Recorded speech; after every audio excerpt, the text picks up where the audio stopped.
safer, it didn't make America stronger, it didn't bring other countries closer to us, and it didn't save lives. Now, many of my colleagues might think that canceling these programs creates an inroad for China. And I would say that we could only hope that China is stupid enough to spend money in that way. I want to thank this administration for bringing charges against those who it appears were stealing from the State Department and USAID, and in turn the American people. And I want to thank you, Secretary Rubio, for reorganizing the State Department into a lean and effective diplomatic operation. Let's give proof of that. Just this past week alone, President Trump secured more than $2 trillion of investment from the Middle East. That is more than 10 times what Joe Biden secured from the Middle East during his entire 4 years in the White House, which is not entirely surprising considering under the Biden State Department, there was millions spent on programs like transition in Tunisia. That was the focus in the Middle East. Now, as you know, Secretary Rubio, the job is not done up until now. Over 80% of the State Department has been unauthorized. We have bureaus and offices that have grown from thousands of dollars to billions of dollars. And that changes in law when we pass the first comprehensive and standalone State Department reauthorization that has occurred since 2002. I look forward to working with the members of this committee. I look forward to working with you, Secretary Rubio, and I look forward to working with Senator Risch moving forward to make sure that one thing and one thing alone takes place.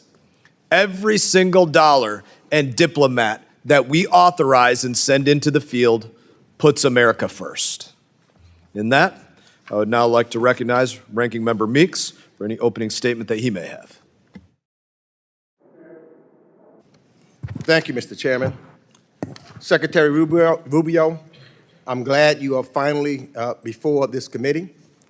Your testimony actually comes long after the State Department, under your leadership, took actions without required congressional consultation or that were contrary to the law.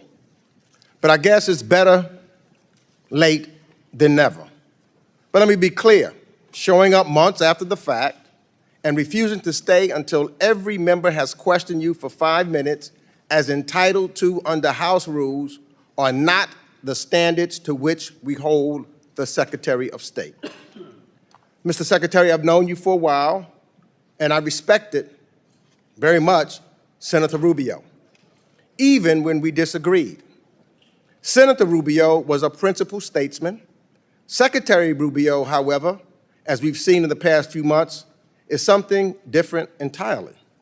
As a senator, you spoke often and forcefully about the dangers of executive overreach. You warned America not to lose its moral clarity or sacrifice democratic principles for short-term gain. Senator Rubio recognized that we cannot allow the executive branch to unilaterally determine the direction of the United States foreign policy without accountability to Congress. Secretary Rubio is doing precisely what Senator Rubio feared, withholding congressional appropriated funds, stonewalling oversight, and acting as if laws passed by this body are optional. Secretary Rubio has presided over the dismantling and destruction of everything Senator Rubio once defended.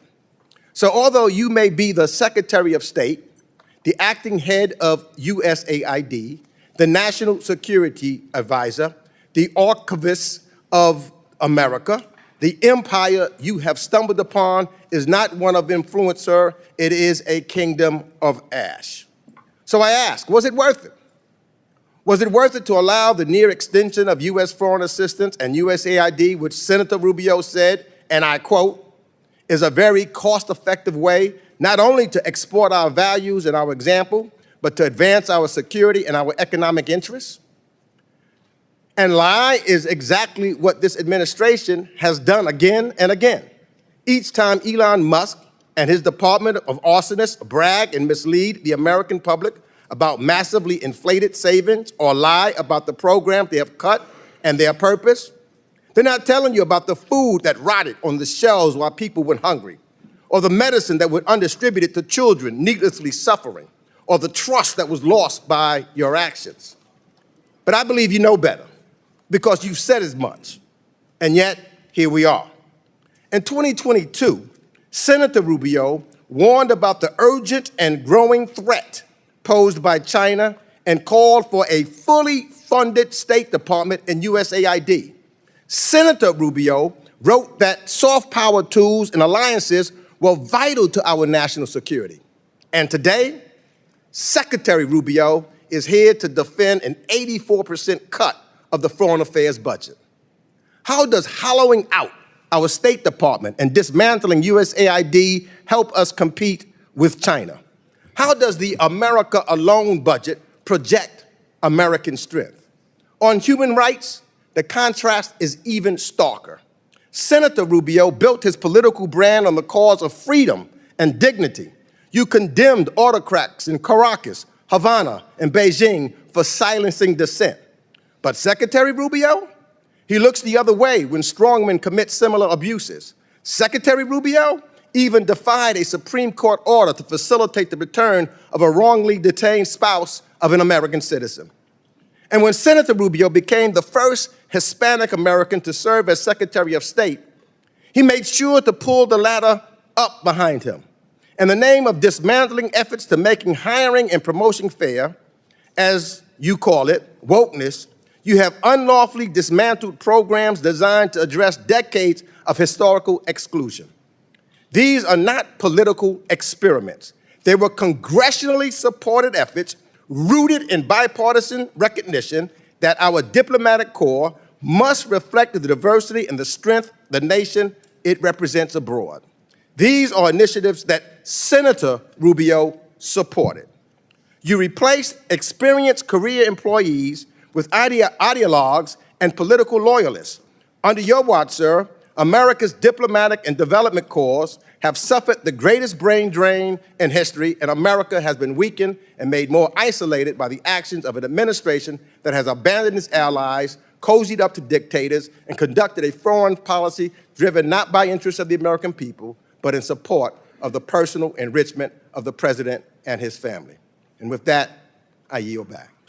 I thank the ranking member for his opening statement, and I would also thank the 20 members of this committee who voted in the 2024 appropriations to make sure that the Secretary and the administration had the authority to reorganize the State Department. And other members of this committee are reminded that opening statements may be submitted for the record. We are pleased to have Secretary of State Marco Rubio before us today. Your full statements will be made a part of the record, and I'll ask you to keep your spoken remarks to 5 minutes in order to allow time for members' questions.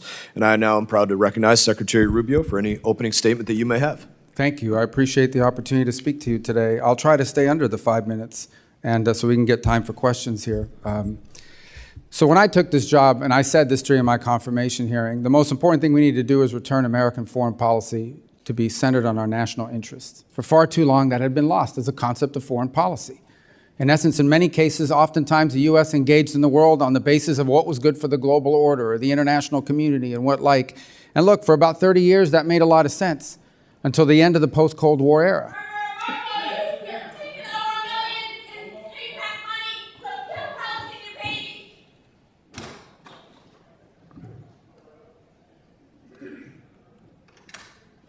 So that made a lot of sense for a long period of time during the Cold War, but then we entered the post-Cold War era, and the world order has rapidly changed. We entered a new era about 12 or 14 years ago, and we entered an era of near-peer competition, where for the first time since the end of the Cold War, the United States had a near-peer competitor and adversary in the state of China.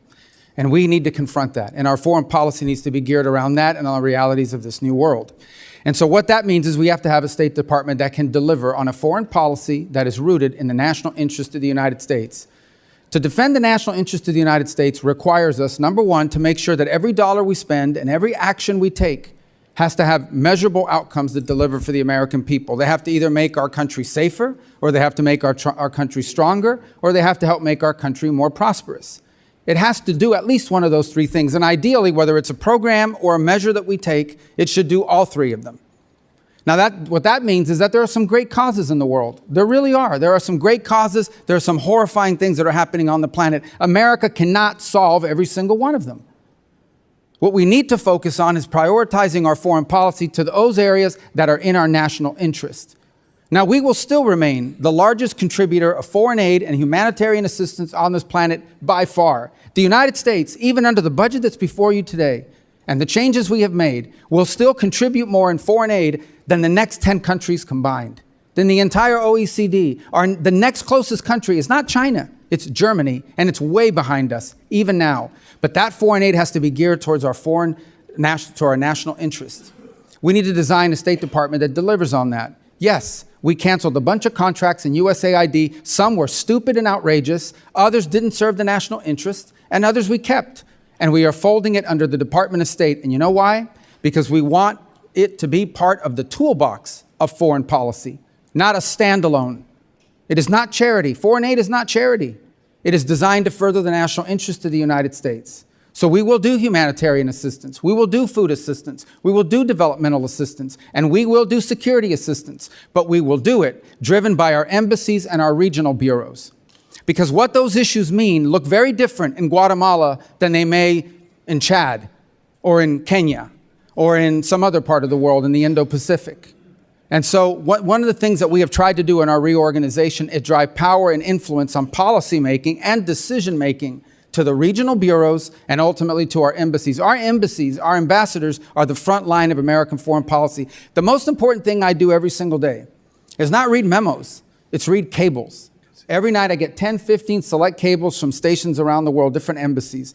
The best ideas in that building come from the ground up from our embassies. Now I want to tell you something else. Look, I did serve in the Senate for a long time, so this is a new job to me. When I got there, I'd get a memo. I still get these memos. I should have brought one today. In order for an idea to reach me, a decision to reach the Secretary of State, some of these things have to be checked off by 40 people, 40 boxes. And if any one of these people has a question, they can hold it up before the idea even ever gets to me. Now that sounds like a crazy thing to begin with. We can't afford it in the 21st century. We have to be able to move very quickly. And a case in point is what happened last week. Syria, under a new authority, granted people with some checkered background, is on the verge of collapse potentially. And if it collapses, it will devolve into civil war. And civil war will mean that it will become a playground for ISIS and other jihadists, not to mention Iranian influence coming back in. So there's no guarantee that by outreach and working with the transitional authority in Syria, things are going to work out. It may work out, it may not work out. But if we don't reach out and try, it's guaranteed to not work out. And so we had to move very quickly to action that. If we had not done sanctions relief last week, and now the EU has followed suit, then our partners in the region could not have provided donor dollars so that transitional authority could try to stabilize its governance of the country. That place could have collapsed within weeks and become an ISIS playground once again. There is no way that a traditional system could have delivered on that. It would have gone to the interagency. It would have gone to 6 to 9 months of debate. Any individual could have held it up with an information hold, and we never would have acted. We can't afford it. The world moves too quickly. And so we need to drive policy from the ground up, from our embassies and our regional bureaus, and that's what we're doing. And that's what we're doing. On the last point I would make about foreign aid has to be part of our portfolio, part of what we do, and it has to be consistent with our agenda in any region of the world or any country. And oftentimes you will find, and maybe some of you have found when you travel, you go talk to an ambassador and they will tell you what USAID was pushing and what they are pushing in the country are not just different, they're in contradiction. And in many cases, USAID programs were undermining the mission of the embassy. That's a fact, and I heard that over and over again. I've heard it in the Caribbean basin, and I've heard it in other parts of the world. I am not the first Secretary of State that wanted USAID and foreign aid to be under the Department of State. I'm just the first that's been able to do it. And I'm glad we've done it, and it will deliver better foreign policy and, frankly, more accountability and more oversight opportunities for your committee down the road. Thank you. Thank you, Mr. Secretary. And I'd love to see that tree of 40 people who in the last administration signed off on things like a transgender job fair in Bangladesh for $800,000. I'd love to see that list. I'm going to defer my questions till the end, if there's time for that. And I'm going to begin by recognizing Representative McCall of Texas. Thank you, Mr. Chairman. Let me express my deep sympathy to the family of Jerry Connolly. He's a dear friend of mine. I will miss him dearly, and the Irish twinkle in his eye. Mr. Secretary, thanks for being here today. Under the last 4 years under President Biden, the world is on fire now. From the debacle, the evacuation, poorly executed from Afghanistan, which then led, I believe, to Putin's invasion of Ukraine, the largest land invasion since World War II in Europe, to the Middle East on fire now, October 7th. I commend you for trying to seek peace in these hot spots, including the Indo-Pacific, which probably presents the greatest threat. I would be clear-eyed with Mr. Putin. I personally don't think he's negotiating in good faith. The Ayatollah cannot be trusted.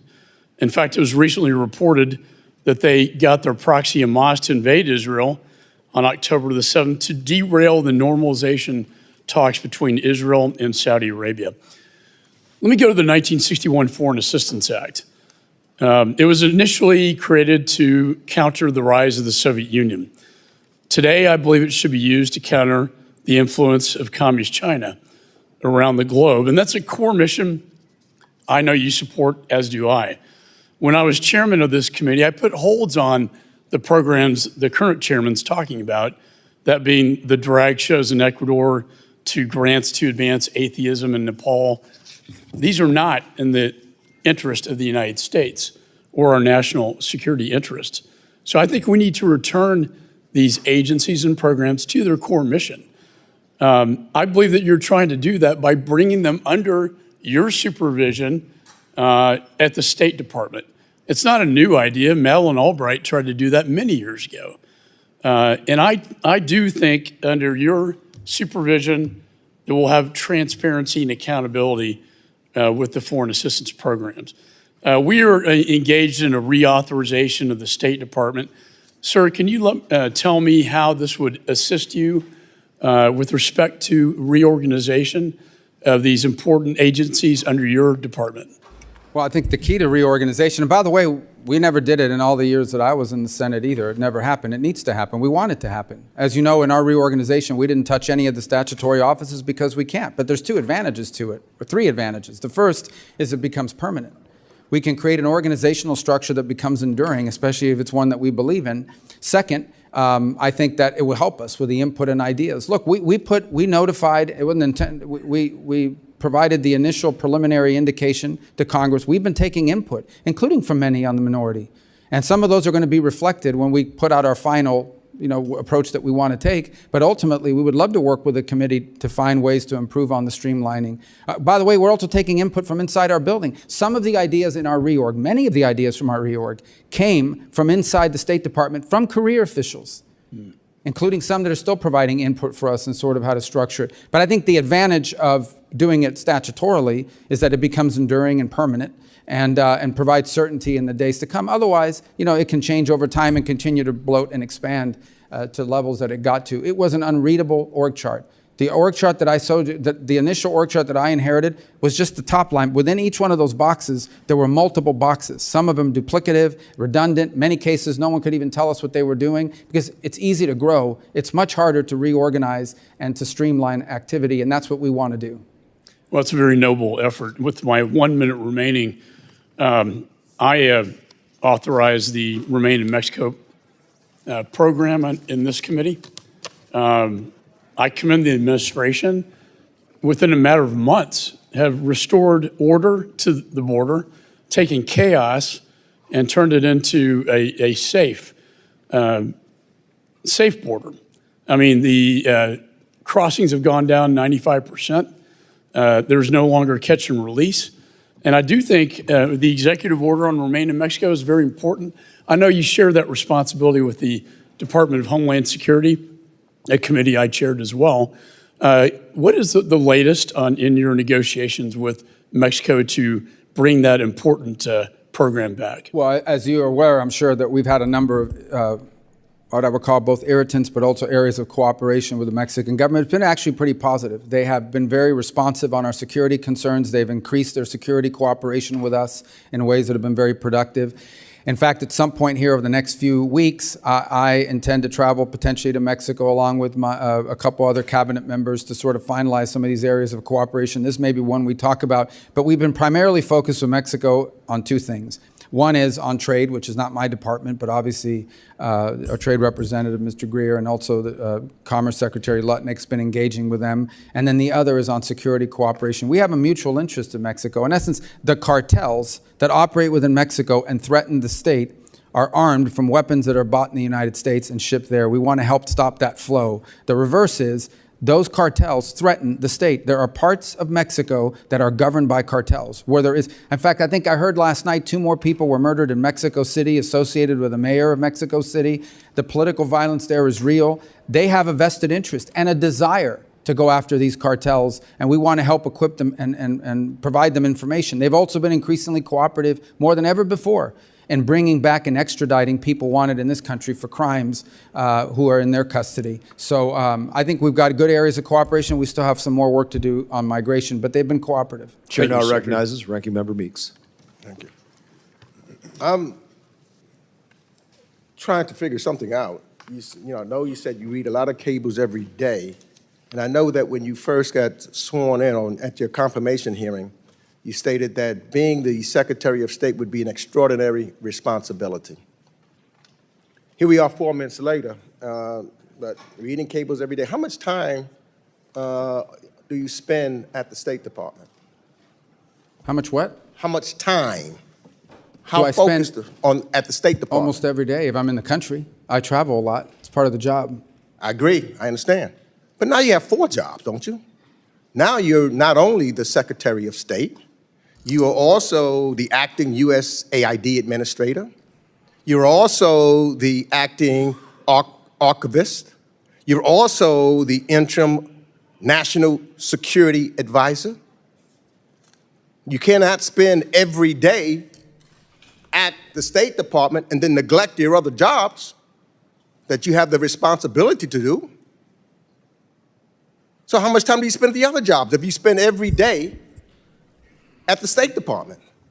Well, now you know I can't offer you 8 hours today to answer every question on this committee, which you were complaining about earlier. Look, here's the thing.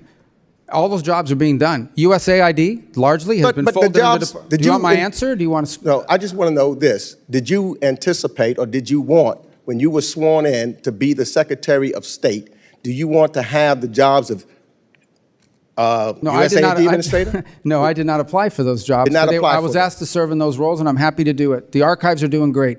The USAID has been folded under state, so it's a sort of a duplicative role. And the National Security Advisor, which is on an interim basis, has tremendous overlap with what we're doing at the State Department. Well, then why not get rid of all of them and just put everything under you? Get rid of all those departments. If it's not crucial to have someone every day at the as a National Security Advisor, you folded in USAID, you saying the archives is fine, get rid of them. Wouldn't that be then waste? Based upon how you have determined there's waste, based upon your testimony earlier, and some of these other departments, they were duplicative. So if it's duplicative, then get rid of them. Well, you would have to pass a law to do that if you want to combine those 4 offices in your reorg. Well, look, that hasn't stopped you in the past because the law requires you to consult with Congress on any proposed reorganization of USAID or the State Department. That hasn't happened.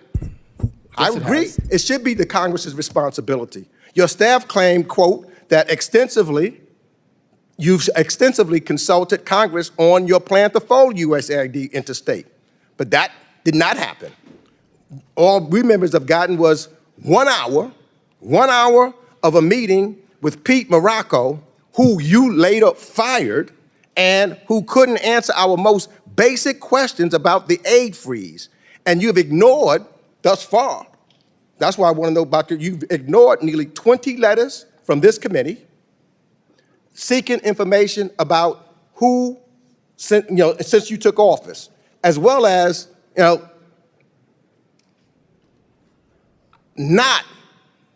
we spoke one time, but not consulting this committee at all. I don't call that extensive consultation. So you're right. Things that you've done should be in collaboration with the United States Congress. But surely the USAID and all of these other things Congress was not consulted one time. Senator Rubio would have demanded it. Well, we've complied with every part of the law. Every single part of the law has been complied with, including, you, for example, have written us 16 letters. You've been briefed on 7 of them. Some of them we couldn't answer, and we told you why we couldn't answer, because they were subject to litigation. 4, you've gotten answers in writing, and 5 we've gotten just in the last few days. Well, 16 letters, I've been there 17 weeks, you write me a letter a week. I'm going to yield my last 48 seconds to Representative Johnson. Thank you, Mr. Chairman. Secretary Rubio, thank you for being here. You know, corruption is determined by our democracy, is detrimental to our democracy, and the Trump administration has moved swiftly to scale back, reverse, and dismantle various guardrails that protect Americans from corruption. We have now a plane that he's accepting by a foreign government. His family's doing business deals with a foreign government. And your office has authorized Elon Musk company Starlink to do business in at least 5 African countries and many, many others.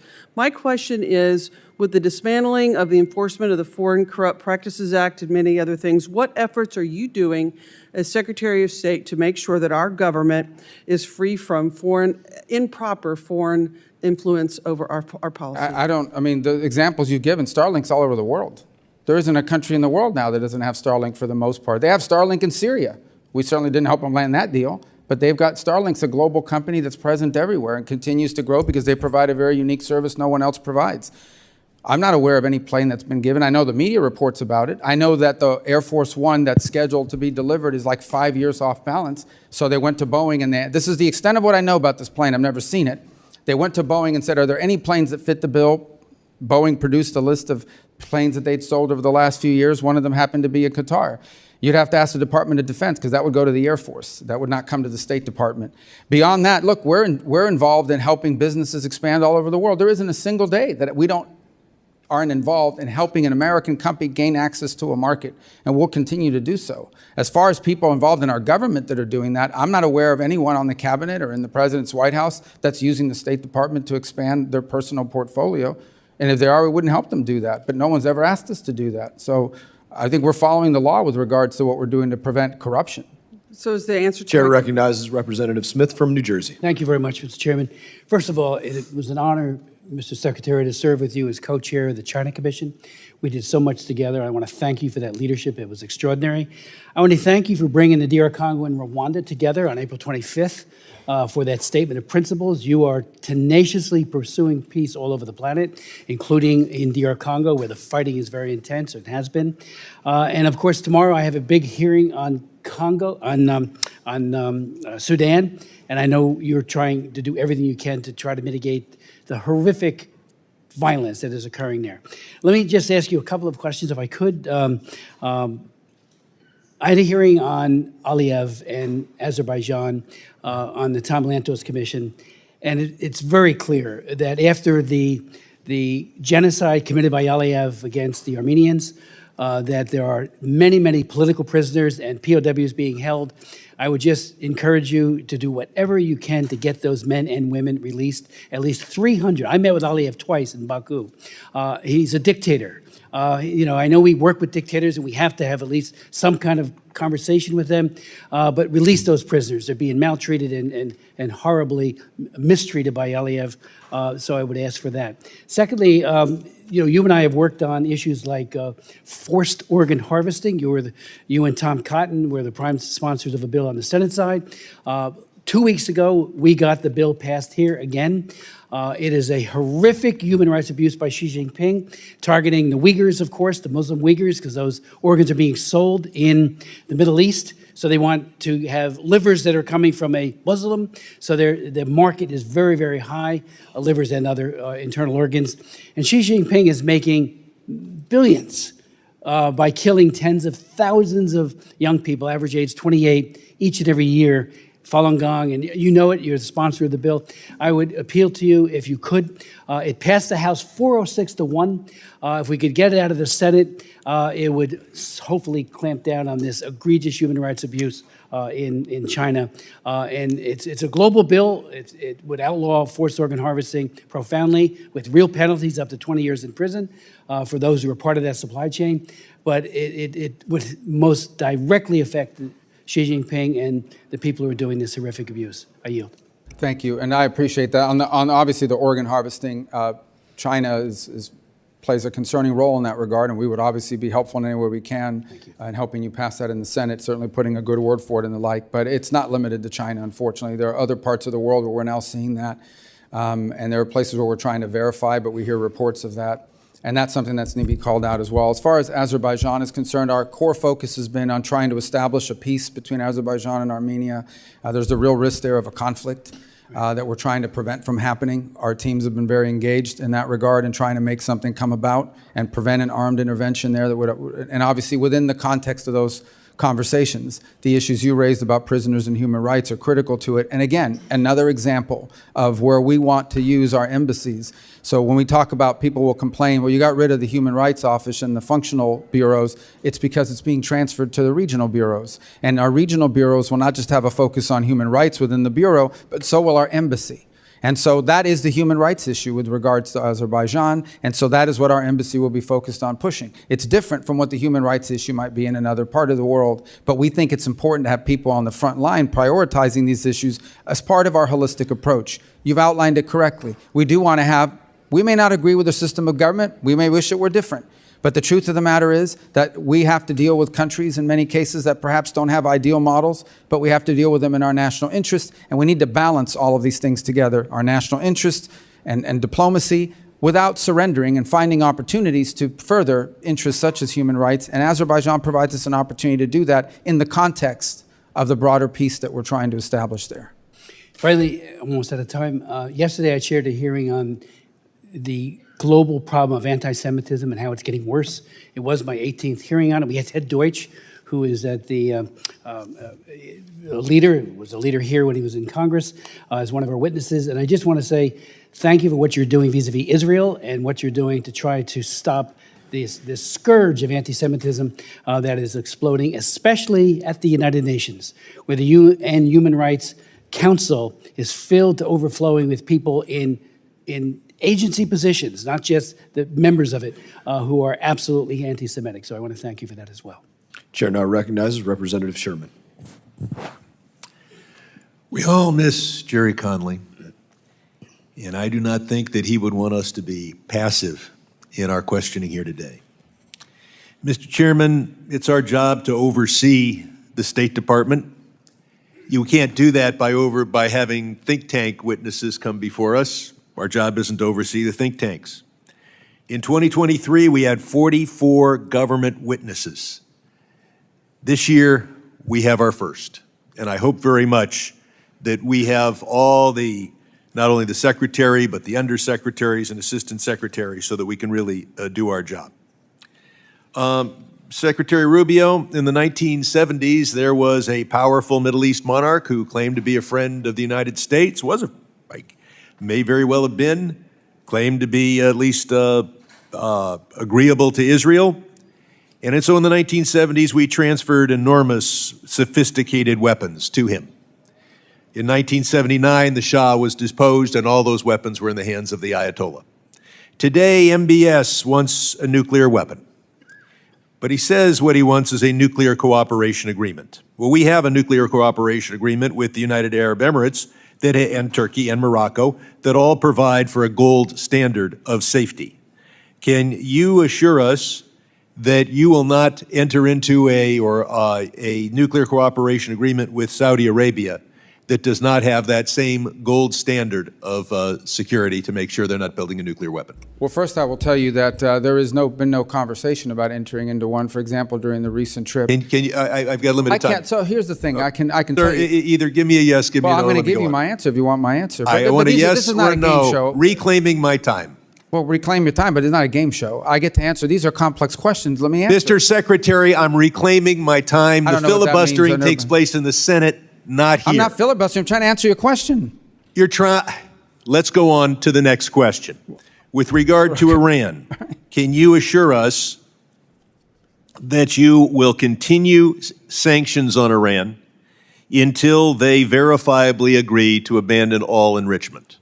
That's a yes or no question. No, it's not.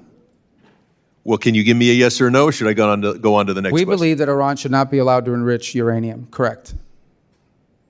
You believe that it should? Yeah, I believe, No, we believe that an acceptable deal with Iran is one in which they cannot enrich, because if they can enrich, they can weaponize. I know why we don't want. I asked you, will we agree? Will we continue the sanctions until they verifiably agree to get rid of the You have no enrichments? worry about us. The worry was the previous administration. This Sir, administration has your been refusal to give me an answer is loud and clear. No, well, I'd like Is to answer your reclaiming question. my time.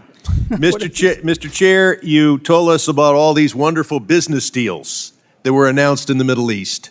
It's reminiscent of the first year of the first term of Donald Trump, where he announced a $10 billion investment by Foxconn in Wisconsin. It is still an empty field.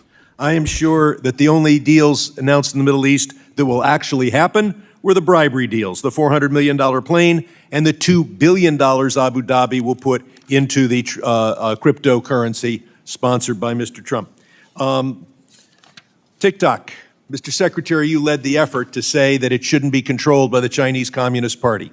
We passed a law with your help. That law requires that we ban TikTok now because all of the expiration dates have expired. But instead, we saw Chinese interests affiliated with TikTok transfer $300 million into the Trump coin, which is a pure gift. It's $300 million for nothing but monopoly money. And so there's a word in Mandarin for this. It's called bribery. And it raises the question that I'll ask you to respond to for the record, and that is there any statute this administration will not violate for a $300 million Chinese bribe? We next focus on USAID. Musk gutted it. He said no one died as a result. Do you agree that no one has died yet as a result of the chainsawing of USAID? Yes or no? I'm sorry, the question is, has anyone what? Has anyone in the world died because of what Elon Musk did? Listen. Yes or no, reclaiming my time. If you won't answer, that's a loud answer. No one has died because of USAID. The people who have died as a result of cutting off the oxygen of a woman in Burma and denying HIV/AIDS treatment to those in Africa. They are dead now at the hands of Elon Musk and his co-conspirators. Chair now recognizes Representative Wilson from South Carolina. Thank you, Chairman Brian Mast, for your leadership holding this hearing at a very critical time where dictators with rule of gun are invading democracies with rule of law. And my sympathy for the Connolly family, as I was always cherished my friendship with who I call Mr. President Jerry Connolly. Mr. Secretary, congratulations on your success on behalf of the American people to implement the policies of President Donald Trump. Sadly, as you address problems that have plagued the department, bureaucrats in the past have undermined the agenda of the president. It was historic to have, as you just cited, the announcement of President Trump to lift sanctions, giving Syria a chance, which was welcomed by a standing ovation in Riyadh, which was so historic. And now the progress that you've made, instead of billboards, electronic billboards of the dictator of Assad, they've been replaced by billboards praising Donald Trump and praising the Crown Prince. What an incredible change in 6 months to go from dictator to a potential of democracy. With that in mind, I have concerns that there could be efforts to undermine. And so will you be working in every way to have full executive authorities to carry out the president's orders rather than a phased approach? In addition, can we lift the specific export controls on Syria? Yeah, well, as you know, the sanctions in Syria are largely based on a statute, the Caesar Act. And so that allows the president to do rolling waivers, I believe, 6 months at a time. So the goal is ultimately to make enough progress so that Congress will permanently repeal those. In the interim, what we want to make sure is that the sanctions relief that we're providing allow our partners in the region to begin the aid flow that they want to do without running afoul of the sanctions. So that's what we're focused on executing, even as we speak. There was a meeting on it yesterday. It's in execution today as well. Well, again, thank you for your leadership and insight to see how quickly that should have been done.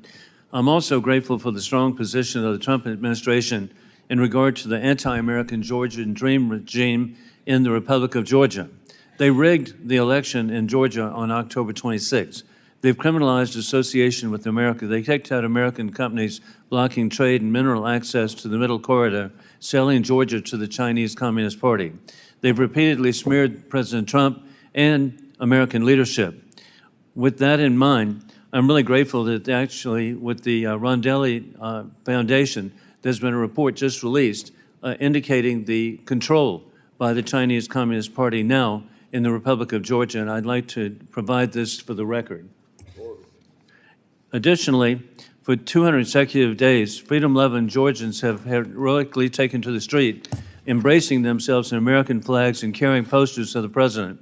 Under your leadership, what will be done to help the State Department impose real cost on the anti-American Georgian dream on behalf of the people of Georgia?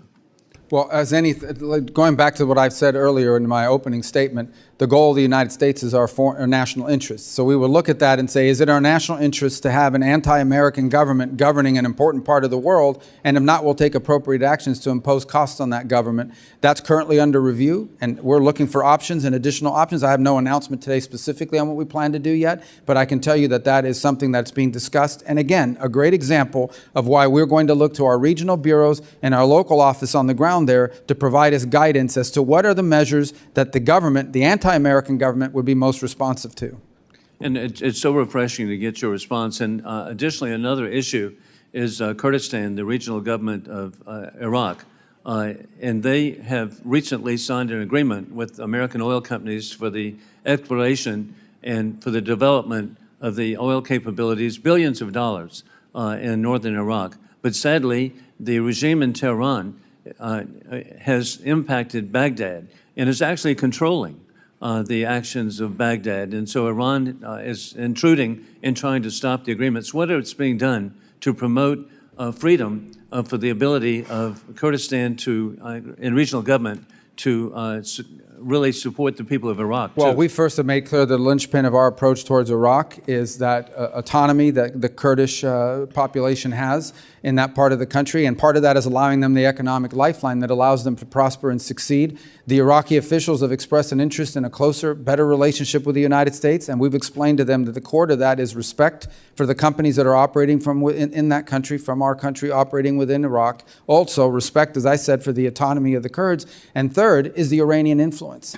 And the Iranian influence there has continued to grow, unfortunately, in some sectors of their elected government, and poses a grave danger to the United States, including in the form of pro-Iran Shia militias, who have in the past struck against the United States and have expressed interest in doing so again in the future. That's unacceptable, and that has to be addressed. Congratulations on your success. I yield back. Chair now recognizes Representative Keating. Thank you, Mr. Chairman. I will miss my seatmate, Jerry Conley. He loved sitting here, and we loved him. Secretary, in 1944, my uncle, James Arthur Keating, was serving in France, and as soldiers, his fellow soldiers were dying around him, he wrote a letter back in combat, back home, about the cost of human sacrifice and whether it was worthwhile to defend a piece of mud on the earth. Only a week after that letter, he answered that question while carrying lead in himself, as one of the people in his command was exposed and injured. He was wounded himself carrying lead and crawled out there, brought him back to safety, saved his life, and as he was going for another person, was machine gunned to death himself and killed in action. 400,000 other American families gave the same sacrifice, but the peace and prosperity that came forward in the world has never seen. It's a transatlantic alliance where our allies sacrificed their young men and women when America was attacked in 9/11, and economically, they're a $1.6 trillion trading partner with us with 16 million jobs on both sides of the continent. So my questions today are looking for clarity on where we stand with our allies and partners for more than 80 years, because they're expressing their doubts. They're expressing their doubts publicly, they've expressed it to me privately. So as the face of our country, as the lead foreign policy representative in the United States, I'm just looking for this clarity. So first, simply answer this question, if you will. Is Russia the aggressor in this Ukraine war? Yeah, Russia invaded Ukraine. So they are the aggressor in this war, correct? They invaded them, yes. Well, thank you, sir, because it's important to get this clarity, because President Donald Trump said it was Ukraine that started this war, and our allies have the right to know this. Secondly, the person we're negotiating with, Vladimir Putin, is he a war criminal? Well, I think you can look at instances that have happened there and certainly characterize them as war crimes, but our intent is to end the war. Is he a war criminal? We can't end the war without talking to No, Mr. Putin. that's pretty simple. Is he a war criminal? Well, that's this man we're negotiating with, Vladimir Putin. Is he a war criminal? That's not tough. But why? I'm trying to answer your question by telling you that we're trying to end the war here. Go ahead. No, You're it's not a equivocating. simple answer. You are equivocating, sir. Just answer the question. I'm answering your question, and the answer is that war crimes have been committed, no doubt. And who's responsible for that? There will be time and place for that accountability. But right now, the job is to end the war. So you won't answer If we don't the end question. the war, people are going to get Reclaiming killed. my time, sir. Let me go on. Because I don't understand this. Because you're sitting in front of us now as Secretary of State. It wasn't long ago that you were sitting as a senator with Secretary of State nominee Rex Tillerson at the time, in the exact same circumstances, only reversed. And you questioned him about Putin directing attacks against schools, markets, hospitals, playgrounds. And on top of this, in this instance, he's abducted 20,000 children, a clear war crime. So you were very clear then Vladimir Putin was a war criminal. Now you're unmaking him a war criminal, and you won't answer the question about the exact same circumstances. You're putting words in my mouth. I'm reclaiming my time, sir. You're putting words in my And you know mouth. what you said to Secretary That's not what I Tillerson said. at the end of his answer when he equivocated just as you are right now? I've not equivocated. You said, You just don't let me it sure answer. sounds like it to me. Then I'll give you a second chance. Is Vladimir You never gave me a Putin first a chance. war criminal? I already told you war crimes have been committed. No, you didn't tell me if Well, he's a that can't war even- criminal. Mr. Chairman, am I allowed to answer questions? I'm or just reclaiming be my hectored? time, sir, and listen, Well, I'm if he using keeps your own reclaiming words so you don't have to answer. Did you know what you said to then nominee Secretary of State Tillerson? You said you were very discouraged in his inability to accept that Putin was indeed a war criminal. Your words, we don't need any more. You're inconsistent. The third question I have, sir, is this. I answered your question. You just don't let You me answer. did not answer the question about Putin's Well, you war keep criminal reclaiming your conduct time. in Ukraine. You asked me a question, then you reclaim your time. So how can I answer You the answered question? it. Listen, let me go forward with this. 3 questions. And I'm Or are being you gonna pretty reclaim clear to time you. on those too? I'm giving you a chance to answer. Give me a chance to ask the question. Here it is. So there's a concern among these allies that we've had, our closest allies, about the one-sidedness of the negotiations with Russia and Ukraine. Gentleman's Regular time has order. expired. Secretary Rubio, if you'd like to respond, by all means. Can go I ahead. reclaim my time for a few seconds? Thank you. Number one, crimes have been committed in the war on Ukraine, and there will be accountability for that. But our goal right now is to end that war, because let me tell you, every single day that that war goes on, more people are killed, more people are maimed, and frankly, more war crimes are being committed every day that the war lasts. Number one. Number two, I don't know how European allies could say that. I talk to European allies literally every single day. I see or talk to the foreign minister of the UK and France and Germany more than I see or talk to Mr. my own kids in some days. Chairman, So these are all I'm false reclaiming my statements. time now.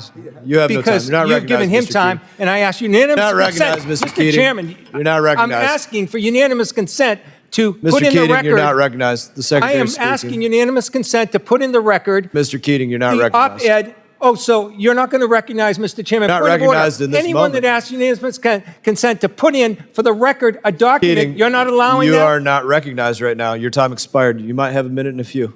Mr. Secretary, please continue. The last point is, our goal is to end this war. We have to be able to talk to both Point of sides order, in order Mr. to do it. Chairman. In order to be, we have to end this My conflict. time is answered. His time answering my question ended too. It's the next person's time. That's the rules in this committee. Mr. When you Secretary, won't even please let a continue. person enter into the record something from our ambassador till recently from Ukraine, Ambassador Brink, Mr. who Keating resigned should- because of the conduct Keating, of you this should keep a administration better eye of the clock after right in front 30 of you. years of service, sir. You should keep a better eye of the clock in front of you. Your time expired. Continue. Our goal is to end this war so more people don't die. And by the way, we want all those kids returned back to their homes that were kidnapped from their parents. We just want people to stop dying. Every day this war goes on, people die, things are destroyed, and lives are ruined. And we want it to stop. Thank you, Secretary Rubio. Did you have something you want to submit for unanimous consent? Thank you, Mr. Chairman. Now would be your opportunity. Thank you, sir. I want to submit for the record an op-ed by Ambassador Brink from Ukraine, the regional ambassador that was close until recently, 30 years of service of Democrat presidents and So Republican ordered. ones. It's an op-ed that says So ordered. Trump's Ukraine Representative Weiss is left me no recognized. choice, and she details how So peace ordered. at any cost is Take yes appeasement, for an not answer. peace. So Thank ordered. you, sir. Representative Weiss is recognized. Mr. Chairman, I'd like to ask unanimous consent that the accomplishments of the Secretary of State in the first 100 days be placed in the record. So ordered. Thank you. Mr. Secretary, good to see you again. we're holding up just some of those. You probably recognize what you've done for 100 days. It is absolutely amazing that you've done all of that. And as you said in your opening statement, it's our job in reauthorization to make many of them permanent. I share with you the fact that for decades, the division of USAID, sometimes in the embassy, sometimes out, coordinating sometimes, often not, populated by people who left state to go to aid, but then weren't treated the same. All of that had to end, and I really appreciate your doing it, and I look forward to making that permanent. I want to just ask you a few questions, and some of them go to the previous questioner. Is Vladimir Putin the undeniable head of a country that has as many, basically, ability to bomb us into oblivion with nukes as any other country on Earth? They have the largest, I believe, the largest strategic weapon stockpile in the world and one of the largest tactical nuclear weapons stockpiles. And he's the undeniable leader. Correct. Is one of the things that every Secretary of State keeps in their mind that peace is never made with your friends, but rather with your enemies? Well, it's one of the reasons why, irrespective of Ukraine, there has to be some level of communication between the United States and Moscow. It's frankly irresponsible to not have the two biggest nuclear powers on the planet communicating, which was the case for 3 years. That doesn't mean we're going to be allies or friendly unless conditions change, but we have to at least be able to communicate with them to prevent miscalculation and war. And wasn't it true during the entire Cold War, president after president of both parties and secretary after secretary had to and did retain relations with the Soviet Union, up to and including President Reagan's famous negotiations that essentially led to the end of the Cold War? If there had not been communications between the U.S. and Russia in 1961, the world could have ended during the Cuban Missile Crisis. Now, on that list behind me, there's a lot of taking and combining and so on. But I have two things I want to ask you about. One is, do you have a vision for OBO that would cause it to catch up and to reach a point where our embassies, consulates, and other facilities would never again lead to something like we've had at Benghazi and other occurrences where substandard facilities led to the loss of life? Well, absolutely, it's our priority. In fact, every single day, we have a team that watches our mission posture around the world, not just because of the physical layout, but what the conditions are on the ground. Remember, in many of these posts, in many cases, we are very dependent on local forces and their ability to protect from the perimeter, what they're willing to offer. And so, as you recall, in Benghazi, one of the challenges we faced is we relied on local militias to provide perimeter security. When they abandoned their post, it left the consulate and vulnerable and ultimately led to loss of life. So as part of our analysis, clearly the physical layout and the protection, it's something we've watched very closely in places like Somalia, where we were lacking overhead protection in some cases, but also we are always looking at the capability and willingness of local liaison partners on the ground from the host government to provide their end of it. The less security they're able to provide us assurances on, the more nervous and concerned we become about our force posture or about our presence in any given country. Now, Mr. Secretary, as you recall, during the first Trump administration, the president nominated me for the Trade Development Agency, and I kindly appreciate the fact that you were willing to support me if I'd ever gotten the actual vote. It is a small organization, a small part of our outreach to compete against Belt and Road. USAID could be part of that. Obviously, XM Bank, a host of other entities could be part of it. But in your opinion today, even with the changes you've made, are we or are we not positioned to properly address, to provide complete packages to compete against Belt and Road? Well, first of all, Belt and Road is largely a series of loans and other traps that are provided that you hire Chinese companies to come into your country and build a road or build a bridge or build a stadium or build whatever they want. That's actually not comparable to USAID, which is more humanitarian and development assistance, but it's in the form of a grant. That's more loaning on their part. I think the two entities that are best positioned to act as alternatives are the Development Finance Corporation, which is currently potentially could be expanded in my view, and then Millennium, which is undergoing a review for improvements. But I think both of these offer better alternatives in terms of comparison to or a way to compete against Belt and Road Initiative. Thank you, Mr. Secretary. Yield back. Chair now recognizes Representative Barra. Mr. Chairman, I'd like to ask unanimous consent to enter into the record this Inspector General report about the impact of USAID So ordered. in the state. Mr. Secretary, I did not get the chance to know you while you were in the Senate, but like you did, I also have traveled a lot to Africa, have seen firsthand the gratitude of lives that we've saved. You know, after the Ebola crisis in 2014, had a chance to visit villages in Sierra Leone, and just the joy and thanks to the United States. You know, in 2015, you stated this, and again, foreign aid is less than 1% of our budget, but foreign aid can make a difference when properly used. And if you ever have a chance, travel to the African continent and you will meet people who are alive today because the American taxpayer-funded antiviral HIV medications that kept them alive. It will not be easy to radicalize people who are alive because the American taxpayer saved their lives and the lives of their children. Do you still stand by that statement? Yeah, and that's why we're still going to do foreign aid. Great. So that's incredibly important. As a young doctor in the 1990s, I took care of a lot of people that were dying of HIV and AIDS. It is a painful death. What I hear on the ground in Africa is that these medications aren't getting to folks, that some of the folks that deliver the medications aren't getting to folks and people are dying. We need to do what we did under President Bush with PEPFAR. We've saved over 25 million lives. Nearly 8 million babies are alive today because we prevented them from getting HIV/AIDS. I want to work with you to make sure we continue doing that. That is the goodness of the American people. I'm a little bit older than some of the people on this committee.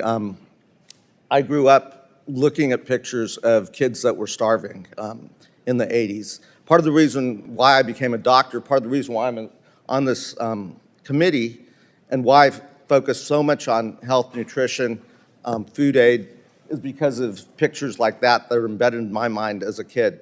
We came together as a country. Part of what moral clarity of the United States is we are a country of abundance. President Trump may not think this is in our national security interest, but I think it is in our faith interest. It is who we are as a spiritual nation, as a faith-based nation. We worry about that. We care about relieving starvation and so forth. We've got to do more because I talk to the faith-based groups, I talk to our implementing partners, I read the news stories. I do not want to see more pictures like this coming out, and I'm definitely afraid in the next 30 days, 60 days, 2 years, 4 years, we're going to see more death and starvation because nobody else can do what we do as the United States of America. I'd like your commitment that you will work with us to make sure we continue providing food aid, that we continue doing what we do best based on our moral clarity. Can I have your commitment on that? Yeah, in fact, that's why we're going to have a humanitarian fund within the Department of State that's going to provide the humanitarian assistance that you've outlined. And we're still going to be by far the largest donor in the world to Great. humanitarian And you'll continue assistance. to work with this committee, work with us in a bipartisan way, in a bicameral way, to do what we do best. Nobody can do what the United States does. That's my hope, to be able to continue to work with you in that way. We want to see humanitarian aid. We're going to do more of it than anybody on the planet. Great. Let's save lives. With that, let me yield the remainder of my time to my colleague from Pennsylvania, Ms. Dean. I thank you, Representative Vera, and God bless Jerry Connolly. Mr. Secretary, you and I had the great privilege this past Sunday of traveling to the installation of Pope Leo, where he encouraged us to choose love and help the world's poorest. He suggests that we should get proximate to the suffering. If I were to tell you, Mr. Secretary, that outside that door was a 3-year-old little girl starving, like that photograph, ribs protruding, weak, unable to speak, what would you do? Whatever anybody would do, we would try to help her. I agree. I would too. And that's what we do more than anybody in the world. Anybody would do that. We would go out that door and help that little child. It's your humanity that calls you to do that, to save a single life. Mr. Secretary, Gaza is starving. As of last week, the UN has confirmed, it's the UN, has confirmed at least 57 children have already died of malnutrition and 14,000 more are on the brink of starvation. Food sits just beyond the border for days, for weeks. It was cut off. Please hold the clock for me. Reclaiming my time. I understand they're upset. For days, for weeks, I asked that I could reclaim some of that time that was just interrupted. We'll give you 5 seconds. 5, Additional. innocent children are dying. Mr. Secretary, Pope Leo has called for an end to the blockade to humanitarian aid, which began by Mr. Netanyahu March the 2nd. He said, the Pope said, the price is being paid by children, the elderly, and the sick. Secretary Rubio, I call upon you and I ask for your affirmation of this. Stand by our faith, by the call of the Pope to save the children desperate for food and water, babies who have no way to feed themselves, mothers who have to watch them die. Stand by the Jewish faith. Their teaching tells us to save a single life is to save the whole universe. Will you commit to getting a surge of aid into Gaza now? Gentlelady's time has expired. Maybe the Secretary... Chair now recognizes maybe the Representative Secretary Burchett could from answer- Tennessee. Mr. Chairman, could the Secretary answer my question? It's a you yes or got no. I don't think you got a question out, and I I gave did. you additional time. Would Chair recognizes somebody- Representative Burchett from Tennessee. Thank you, Mr. Chair. Mr. Secretary, how do you plan to ensure that future foreign assistance funding decisions are aligned with the President and are not co-opted or watered down by entrenched Foreign Service bureaucrats? I'm going to get to your question, Dimitri. If I could just take 5 seconds. We have asked the Israelis, and I think they've acknowledged this publicly, to allow more aid to flow. I actually met with the World Food Program in Rome this weekend while I was there. We believe they have a system in place for distribution. We'll continue to urge them to do so, and in fact, we expect more aid will begin to flow rapidly over the next few days into Gaza. I thank you. As far as your question about entrenched Foreign Service officers, actually, I want to be fair here. I have found the Foreign Service officers, by and large, the professional Foreign Service officers, to be very competent, professional, wanting to deliver on the mission, and to the extent they're frustrated in many cases is that they feel impeded by bureaucracy or by layers and layers of bureaucracy. People don't join the Foreign Service to get rich. They know they're doing it for service, and it's rewarding. Like in any organization, you're going to have people that stand in the way or are not aligned with the mission. And it's our responsibility to ensure that those people are not in a position to impede us. But we can't do the work at the State Department without our professional Foreign Service officers. And frankly, they're the ones we're empowering. And so ultimately what we want to return to, however, is a Foreign Service officer corps that's promoted and rewarded on the basis of merit, on how well you do your job. And sometimes, by the way, that means promoting someone who maybe doesn't have as many years experience. Maybe they've only been there 10 years instead of 20, but they're really good. And if you don't promote them, we're going to lose them to the private sector or some other endeavor. So ultimately, it resides upon us, those of us in these positions, to ensure that our agencies are delivering on the president's foreign policy. The State Department is not an independent branch of government. We are part of the executive, and our job is to help the president formulate foreign policy and execute on it. And we're trying to give you a structure in this reorganization to do that. You could have just said, put the best player in, Coach. That would have covered it, and I appreciate your answer, brother. Moving on, will the State Department classify the Taliban as a foreign terrorist organization? Well, I believe that classification is now once again under review. As you know, we've had some success over the last few weeks in getting some Americans that were detained released, but we'll have some decisions to make. That designation ultimately will be based on a holistic approach to what we think our future policy is going to be with regards to Afghanistan. We're clearly aware of who they are and what they've done in the past. We'd like to see more cooperation from them on al-Qaeda and other elements in the country that we'd like to see targeted. So I think that's part of a tool set the president has as leverage to increase cooperation on their part. Can we ensure that America won't be attacked by the Taliban or any of these other terrorist groups that are training or based in Afghanistan? Well, that's what we need to ensure every single day. And obviously, DOD holds that primary responsibility. And there's a reason why we don't have a diplomatic presence in Afghanistan, is because we do not feel at this point like we could appropriately secure our personnel. But the president is keenly aware of the situation there. He was very involved in negotiating in his first presidency for a deal that kept Americans safe. And I think he's interested in arriving at one again to ensure Afghanistan never becomes a launch pad for external operations against Americans anywhere in the world, especially the homeland. Thank you. Also, I've been working on a piece of legislation, House Resolution 260, for a couple of years.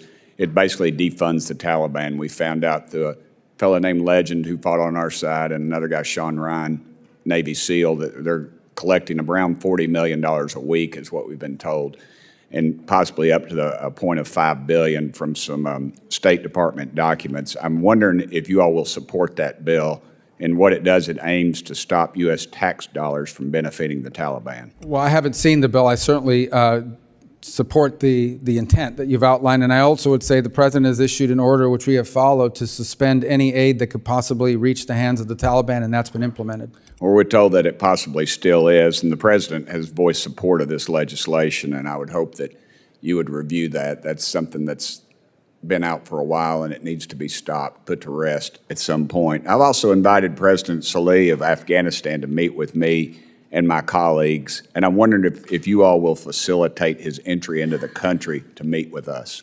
Well, ultimately, that will require a decision and a determination upon whether a visa should be granted for that visit. We're certainly happy to, if you've got an engagement that you think would be important and further the national interest, it's certainly something we would consider in terms of making that decision. You know, we've granted visas in the past to people that we're not necessarily enamored with because they're coming to the United Nations or for some other purpose. So we would want to work with you to learn more about the context of that visit, and we would consider it.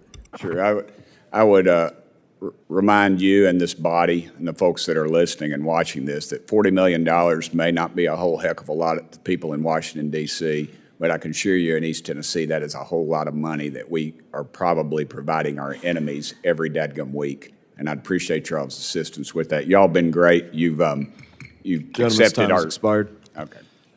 Chair now recognizes Representative Castro from Texas. Thank you, Chairman. Thank you, Secretary. Thank you for your testimony. I want to say at the beginning that I think that in terms of roles in the cabinet, that coming into your job, I think you're the most qualified cabinet member. In a cabinet that I think has otherwise been incompetent and unqualified. You and I are obviously of different political parties, but we share kind of a similar story. My grandmother, Victoria Castro, came to this country when she was 6 or 7 years old as an orphan, because both her parents had died after the Mexican Revolution, and the closest relatives that could take her in were not in Mexico. They were in San Antonio. And when my grandmother came to Eagle Pass, Texas, the manifest that allowed her to come, there was a question that was asked on that document. And the question said, purpose for visit. And her relatives that were bringing her, they wrote in to live, that she was coming to live. You have an incredible family story of your parents and your grandfather coming from Cuba in the 1950s and maybe early 1960s, and a similar background of helping you and your siblings pursue their American dreams, just like my grandmother did for my mom and for us.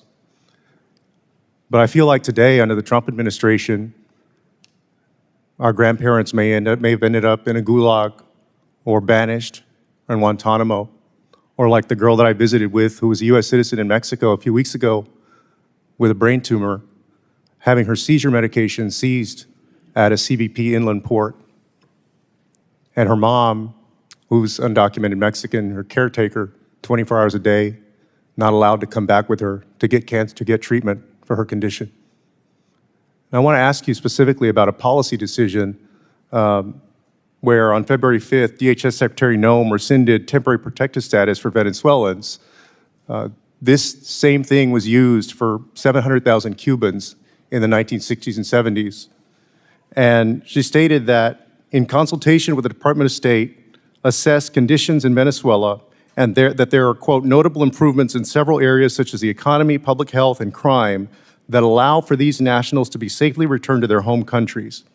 And you said as recently as a few years ago that returning and failing to renew TPS for Venezuelans would be, quote, very real death sentence for countless Venezuelans who have fled their country. That was a few years ago.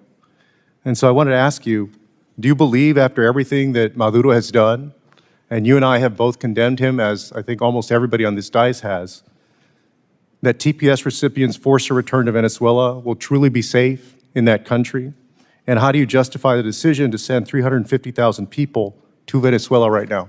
Well, 350,000 people have not been sent to Venezuela. I think you're referring to the TPS cancellation of the temporary status. So 2 points. Number one is, unfortunately, that blanket approval of TPS gave TPS, including to people that, frankly, we should not have allowed in this country, irrespective of what part of the world they came from.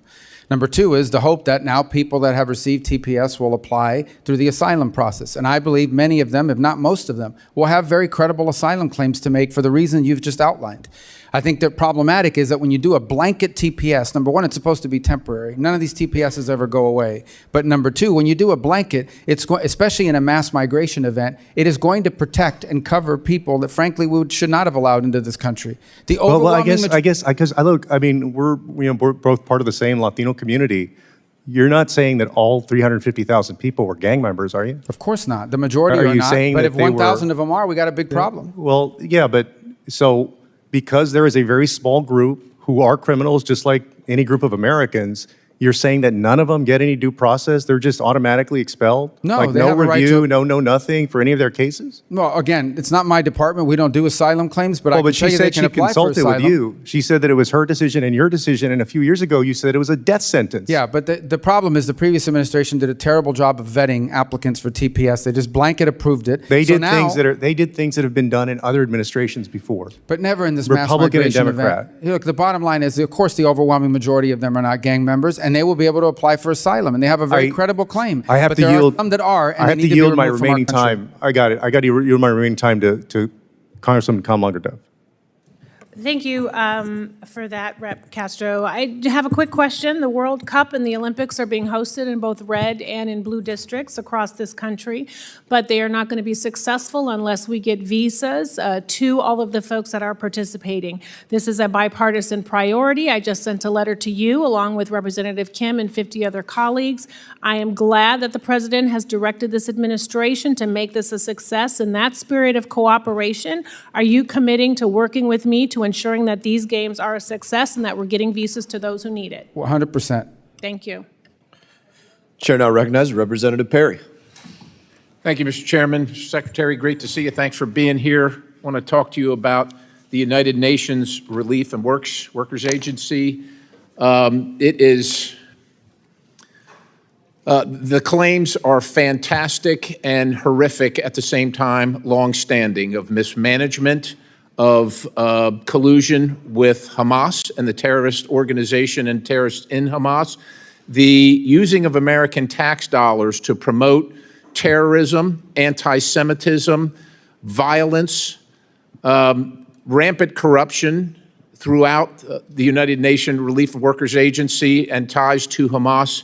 The simple question for you as our representative in the administration and for all the taxpayers, not only in the 10th District of Pennsylvania, but all across the country who find it intolerable that their tax money goes to support terrorism and the wanton killing of the Jewish people and the state of Israel. What concrete steps is this administration, are you vowing to take regarding the United Nations Relief and Workers Agency? Yeah, we're not working with them anymore. I mean, are they going to continue to receive funding? no. Really I mean, we're done with that. We're not distributing any more aid through that organization, especially because of the links in Gaza that you've outlined that have now been well documented. And what is the administration doing vis-a-vis other countries that would wish to continue to support them? What is the United States doing with our clout, with our leadership role in trying to make sure that UNRWA no longer exists, because it is a tool of Hamas? Well, we've made very clear we're done cooperating with them on this work, and we're not going to be involved in it. Obviously, other countries have sovereign decisions they make. I take your point that you want us to use our pressure, but the truth of the matter is no country contributes as much to these efforts as we do. And as a result, I think that gives us tremendous leverage to potentially find and create alternatives for the distribution of aid. And that's what we're working on actively now. It's one of the impediments to getting aid into Gaza as we speak. We want to find alternatives that are reliable, that will actually reach the people, but will not wind up in the hands of Hamas, who then turns it around and sells it at exorbitant prices on the black market to enrich themselves after they feed themselves. So we share your sentiments on this completely. Appreciate your answer and your dedication to that. Again, the American taxpayers are sick of paying for terrorism. Let's turn to the State Department bureaucratic loyalty and my concern. Over a long period of time, the State Department co-opted in the 30s by many communists. It's well documented. If you know the history, let's be blunt, some of these people are still continue to act like communists, sabotaging our institutions and selling out our country. I'm wondering, frankly, what can be done about that to align the State Department with the goals of not only this administration, but the goals of the American people to promote America and Americanism. Yeah, well, I think the first starts with what I've said from the very beginning of this hearing, and that is that the goal of our foreign policy is to further our national interest. You have to define what the national interest is, and then you have to make sure that the policies that you're pursuing are in furtherance of the national interest, not the global interest, not the international order, but what's in the interest of the United States. Sometimes cooperating with the global order is in the national interest. Many times, increasingly, it is not. As you see, these international institutions oftentimes have become places where we give all the money and then they work against us. And it's used as a forum for anti-Americanism. The second point is, and that's part of the reorganization is, and this is an important point, and I hear this in some of the criticisms, I don't know if people fully understand, I've made this point already, the Department of State is not another branch of government. We work for the President of the United States. The people elected the President sets the foreign policy. Our job is to advise and provide options, but ultimately our job is to execute on the foreign policy of the President. And we are trying to organize the State Department to be able to do that as efficiently and as effectively as possible without having to check 40 boxes in a memo where someone you've never heard of and I've never heard of but's happened to work at the State Department has a veto power over our ability to pursue a presidential directive.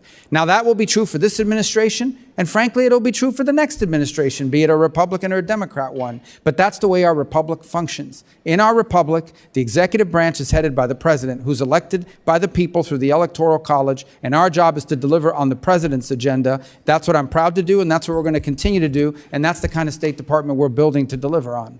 Appreciate that. And finally, Mr. Secretary, the President's emergency plan for AIDS relief, it's been over 20 years since we launched this program, and we poured billions of dollars into it. And while it's definitely saved lives, and we certainly appreciate that and we laud that, what's the future?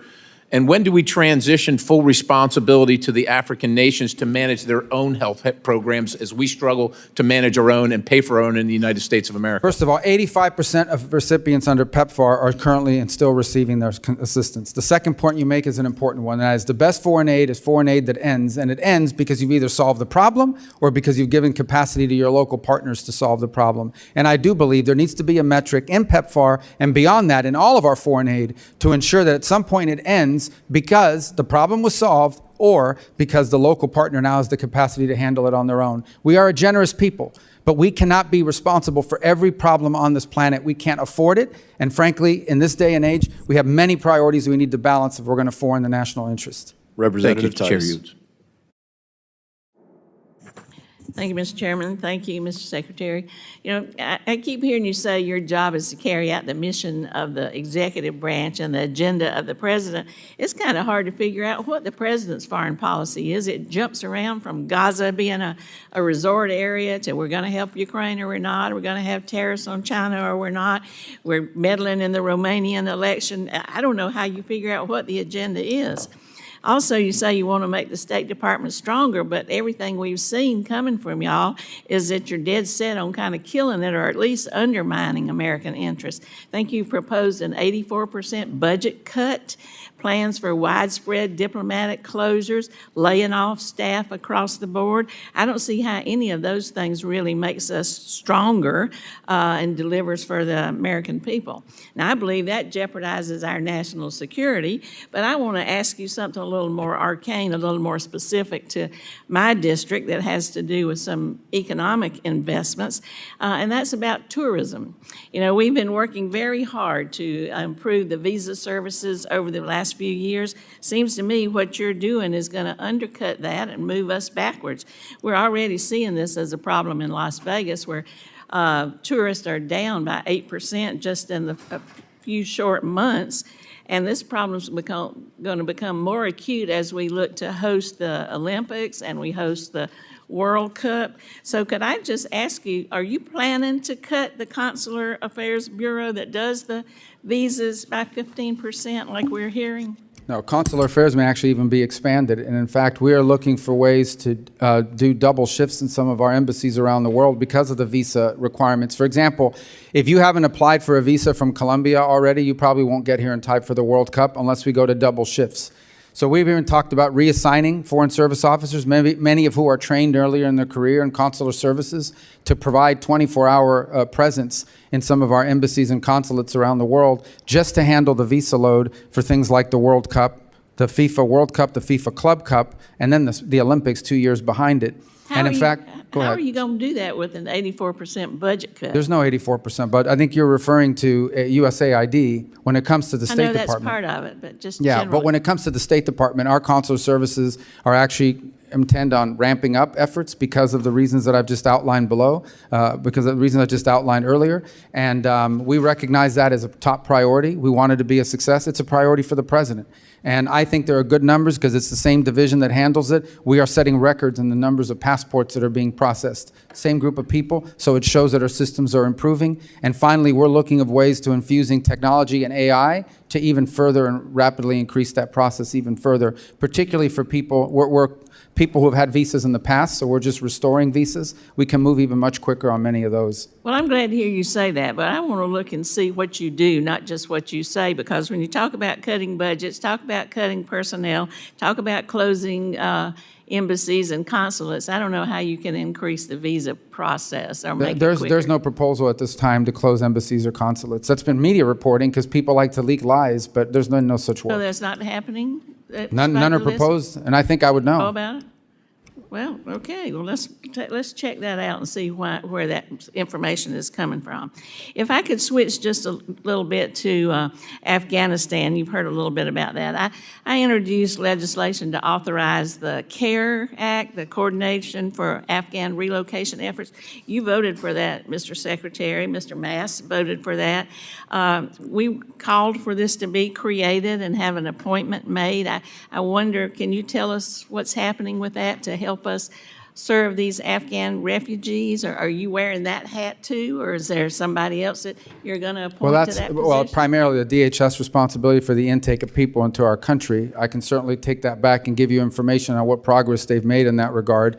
But I will also tell you that one of the things we're tackling right now is we have to be able to properly vet anyone who comes into this country, given the mass migration events we've confronted over the last 3 years.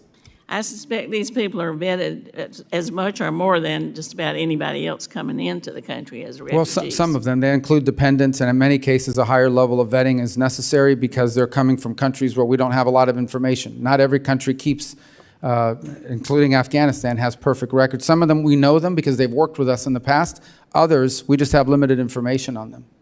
So, but we are going to continue with this Afghan relocation efforts and this office, this CARE office, that's what you're committing to me? Well, we're going to comply with the statutory requirements, but we Okay, also well, have to that's be good. more careful about who we let into this country. Well, I didn't say that. I know we have to be careful, but I'm just saying we need to continue with that effort. You voted for it. Mr. Mass voted for it, but I don't see any progress on it. I hear just the opposite. So I appreciate that commitment.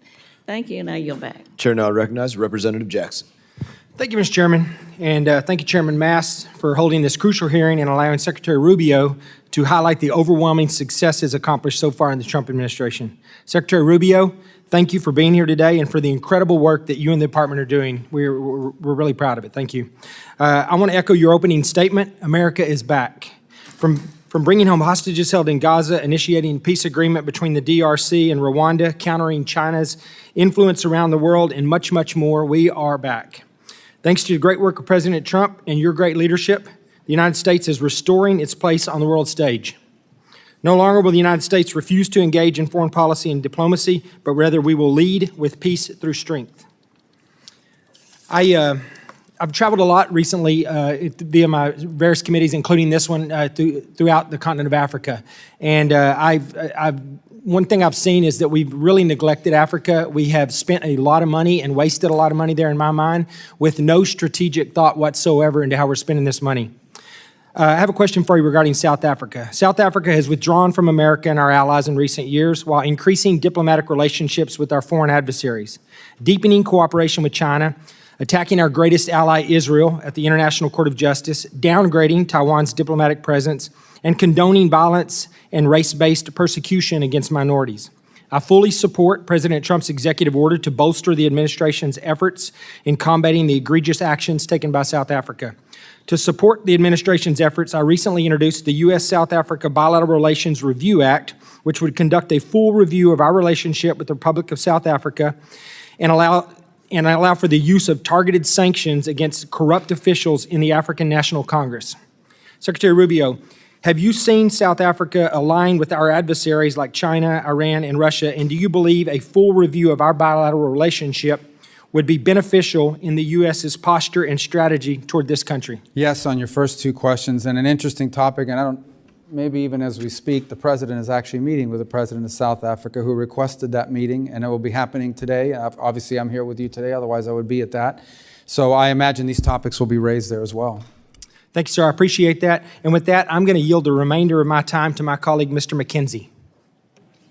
Thank you. Mr. Secretary, in your opening remarks, you mentioned Syria and how sanctions relief was a necessary step to help Syria's interim authorities stave off imminent collapse of the country.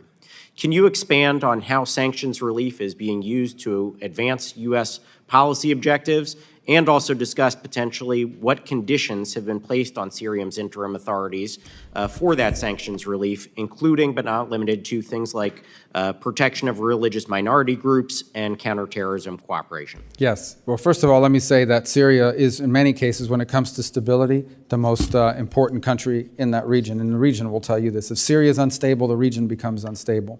So we have an opportunity now, hopefully, to see a government, would hope the formation of a government, then the only kind of government that can work in Syria is one that respects and includes all the different groups, which, by the way, that's one of the advantages of Syria. There is such a thing as a Syrian national identity, and you can build on it. It is identity that until recently included close cooperation with Alawis and Druze and Christians and Sunni and Kurds. It's been a society that's existed this way until Assad divided them against each other for his own purposes. A civil war broke out, ISIS erupted, foreign fighters poured in, and all kinds of instability ensued. So what we have now is a transitional authority led by some people that frankly have troubling previous histories. That said, they have said they have no interest in war with Israel. They have no interest in becoming a playground to export revolution. What they want is to build a country. That is what they are claiming, and that's what we're willing to help them do if that's what they're serious about doing. So what sanctions relief, as has been proposed by the president, allows immediately is for partner nations in the region to be able to provide them the aid they need to do things like provide a government, provide municipal services, improve their telecommunication systems, all the sorts of things you need to build a nation state, and show the people of Syria there's a path forward towards progress. Our belief is failure to do that will quickly devolve into civil war. ISIS will grow in strength and power. Pro-Iranian groups that are being fomented will increase their activities to destabilize, and then you've got a big problem on your hands because now you have Syria once again becoming a playground for foreign fighters, jihadists, terrorists, and the like that threaten not just Israel, not just their neighbors, but ultimately the United States. I will say why it furthers national interest. Again, this is not going to be easy. No one should pretend this is going to be easy because it's not.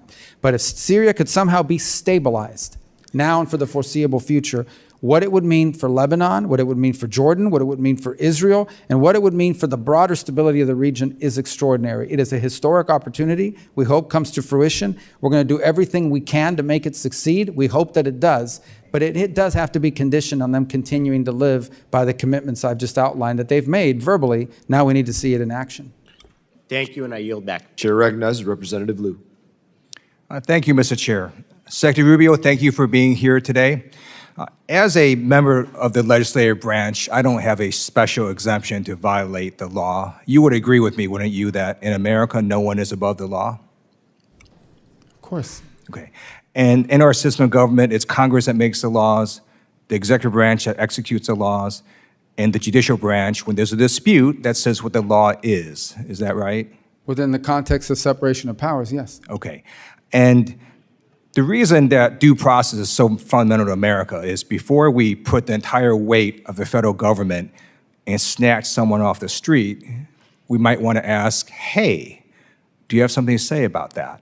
Might we have the wrong person? And in the case of Mr. Garcia, the Trump administration admitted in court that they mistakenly deported him to El Salvador.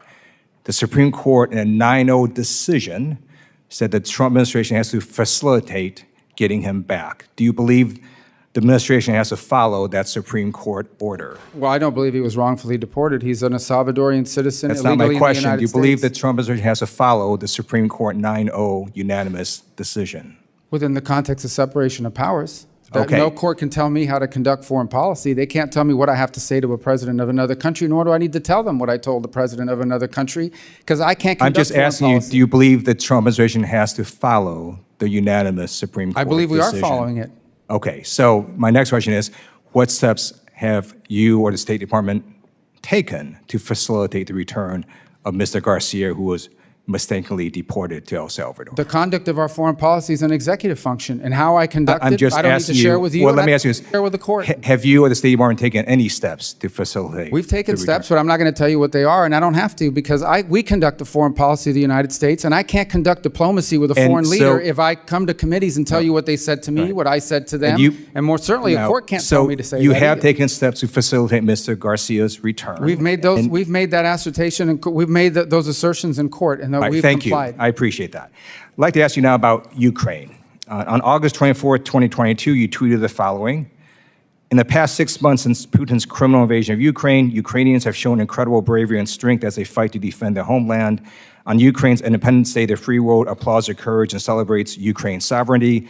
And then also in 2022, you said the people of Ukraine are tough people who will never accept being ruled by Putin. I want to ask you, I assume you continue to believe what you said in 2022, right? That we should celebrate Ukraine's sovereignty and that the people of Ukraine will never accept being ruled by Putin, right? Yeah, that's why we're trying to end the war. All right. On April 30th, 2018, you tweeted, "Glad to see State Department confirm delivery of Javelin anti-tank missiles to Ukraine. The U.S. should continue empowering Ukraine and other allies to defend against the threat of Russian aggression." You would agree with your prior statement that the U.S. should continue to support Ukraine against Russian aggression, right? We've supported them more than anyone in the world. All right. Unfortunately, it appears Secretary of Defense Pete Hegseth went rogue and decided unilaterally to stop support for Ukraine earlier this year. Various news organizations reported that Secretary Hegseth paused military support to Ukraine without President Trump's knowledge. I'm going to read you from one article dated May 6. Quote, Pete Hegseth canceled military aid flights to Ukraine just a week into Trump's second term without the president even knowing, according to Reuters. The order initially sparked mass confusion within the administration as national security officials in the White House, the Pentagon, and the State Department couldn't figure out who ordered the halt in flights.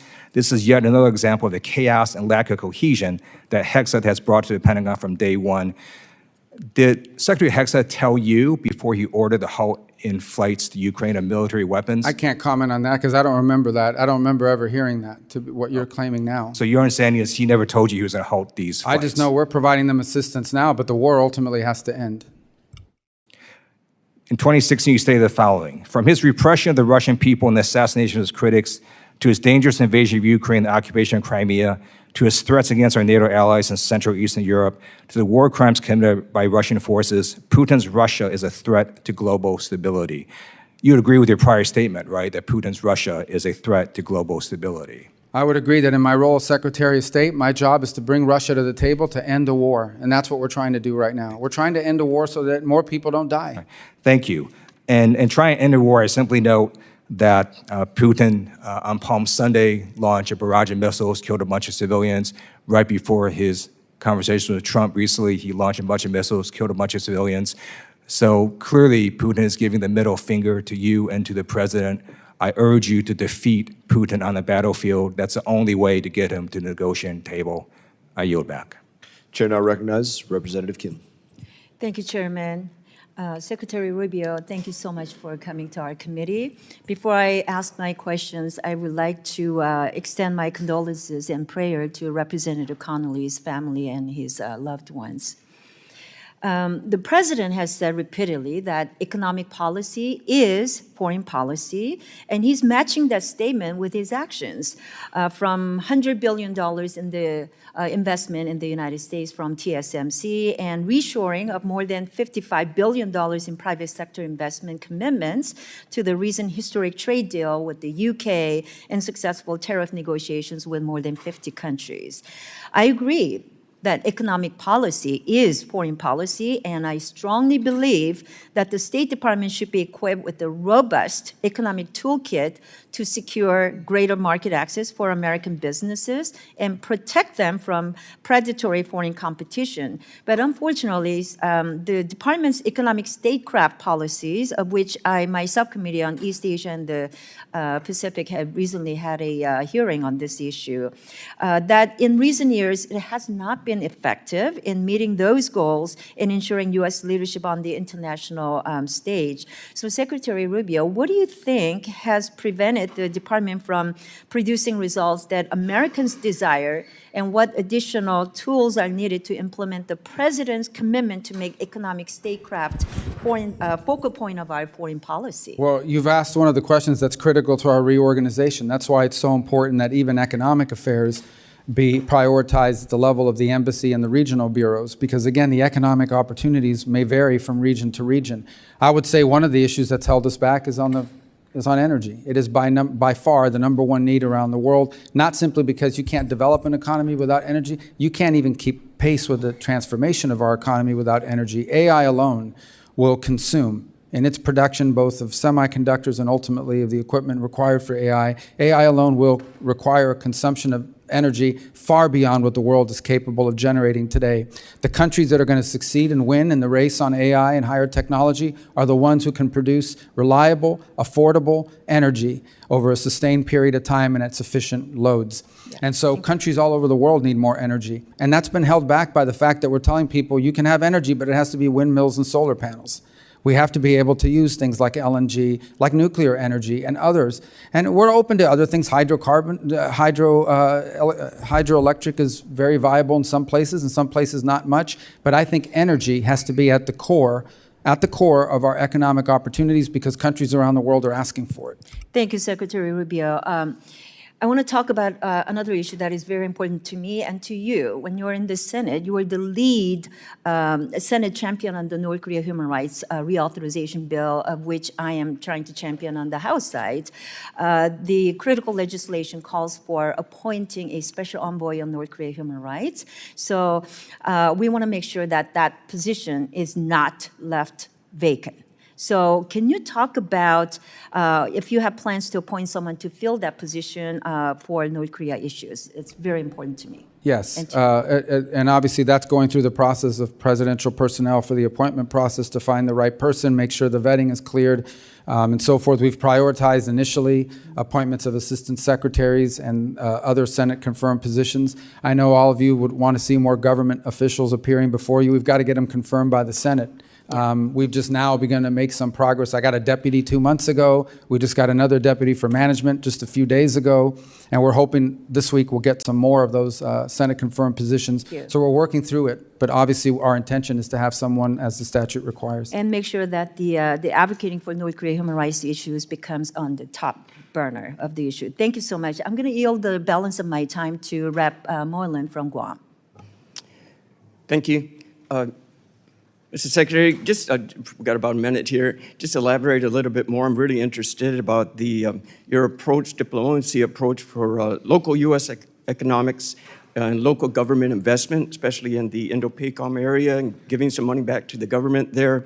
We have a Guam Economic Development Authority, which will be really helpful if they were part of this. Please expand. We have a unit that deals with subnational diplomacy, which of course this would become a priority for them as well. And again, I hate to be a broken record on this, but it's just another example of why driving policymaking from these global functional bureaus down to our regional bureaus and or embassies and our regional presence will allow us to identify unique opportunities, whether it's in the Pacific region or in some cases other parts of the world. It allows these issues to be highlighted and us to move quickly on actioning it. Thank you, Mr. Chair. Yield back. Thank you. Chair recognizes Representative Jacobs. Thank you, Mr. Chairman. Mr. Secretary, I want to turn to the war in Sudan. This is, as you know, the world's largest displacement and humanitarian crisis. 500,000 people are facing famine. I saw firsthand the suffering when I visited Sudanese refugees in Chad. Earlier this year, and again yesterday, you reiterated that the Rapid Support Forces, a militia, is committing a genocide in Sudan. Is that correct? We're very concerned about what both sides are doing, frankly, but the RSF in particular. Correct. I agree with that.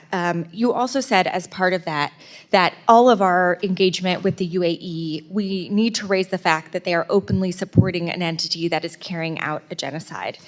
And yet, President Trump continues to arm the UAE. In fact, he just blew through Ranking Member Meek's congressional hold on over $1 billion in arms sales, ignoring this committee's longstanding role as an independent check on major arms sales. And we can have a policy debate here about the merits of continuing to arm the UAE or not, despite this genocide. I had that same conversation with Secretary Blinken. But actually, I want to talk about the events that led up to that decision. So on April 30th, the Trump Organization, which Donald Trump still owns, unveiled plans to build an 80-story Trump Tower in Dubai.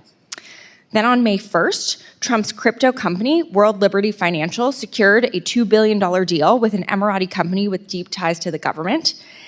And only 11 days later, on May 12th, your department notified our committee that it would ignore Ranking Member Meek's holds on UAE arms sales. Secretary Rubio, we have a president who is personally profiting from a deal with a foreign government-backed company at the same time he is selling lethal weapons to that same government. Isn't that a clear conflict of interest? I think no matter who was president, they would have to deal with the UAE. We have to. They're a member. That's not my question. We can have a policy debate about how we should engage with the UAE. You're I making just claims visited about there corruption, a few and I'm weeks ago. answering that any president in the United States, I don't care who the president is, would have to deal with UAE. They're a member of the Abraham Accords, number one. They've been incredibly cooperative on a bunch of other issues. We don't agree with them on 100%. We have concerns about some of the things they do, but this is called the balancing of foreign policy. Secretary It is in Rubio, our I national don't interest disagree with to have you. a good relationship with the UAE, despite the fact that there are things we do we don't like. Secretary Rubio, I don't disagree with you. I just visited the UAE a couple weeks ago and had these very same conversations there, but I don't think this is a complicated question. President Trump is personally profiting from a deal with a foreign government while selling weapons to that same government who is enabling a genocide. Policy aside, are you really saying you don't think this is a conflict of interest? No, you're making claims. The president's family owns a business, and they can conduct business anywhere in the world they want. The president's never once raised business deals in UAE when talking about it. Any president would have to have a relationship with the UAE. Secretary Rubio, the that's previous just silly. administration had one too. President Trump has retained his ownership of these companies, and I have an image right here from World Liberty Financial's website. So the idea that President Trump is not the face of the brand of this company on top from benefiting from them, and it literally says on the website that Mr. Trump and his family members own a 60% stake in this company, that's silly. So we can talk about the policy merits. That's not what I'm asking you. I'm asking you a very simple question. Do you believe it's a conflict of interest to have a president personally profiting from a deal with a foreign government while selling weapons to that same government who's enabling a genocide? I don't accept the premise of your question. I think this has nothing to do with personally benefiting from anything. This has to do with the fact that in order to conduct foreign policy in the Middle East, you're going to have to deal with the UAE. Mr. Secretary, this is a clear conflict of interest, and anyone with any common sense can see that. The president is personally benefiting from billions of dollars of deals, and he doesn't care at all about the people of Sudan who are experiencing famine and genocide. It's shocking to me that you can't admit that. It's clear that you seem more concerned about staying in Trump's good graces than sticking up for human rights and American values that you once were a champion for. With that, I'm going to yield the remainder of my time to Representative Olszewski. Well, you make these claims about staying in good graces. You accuse people of being Reclaiming my time, corrupt. Mr. Chairman. Thank you, Mr. Secretary. I We have appreciate to a do softball UAE. for you, yes or no, since I don't have a lot of time, and I appreciate it. The chairman gives me a few seconds back. Softball for you. Would you, yes or no, as Secretary, find it outrageous for you to solicit or accept a $200,000 Rolls Royce from a foreign government for personal or State Department use? That offer's never been made to me. Yes, so you would reject that offer? The offer of a Rolls Royce? Yes. I don't understand the purpose of that You question. would. That's a silly question. The fact that you can't answer the question, I Mr. just answered it. Secretary, I said it's silly. silly because you would accept it or not? Of course not. Who would accept it? But no Well, one's getting. then I think you should Well, what are maybe you perhaps, equating that to? Mr. Secretary, reclaim my time. I think you are an honorable man by most accounts, but the man that you work for doesn't. And the fact that he is soliciting and accepting a $400 million plane is problematic. And you should know about it. It came up in a Senate hearing.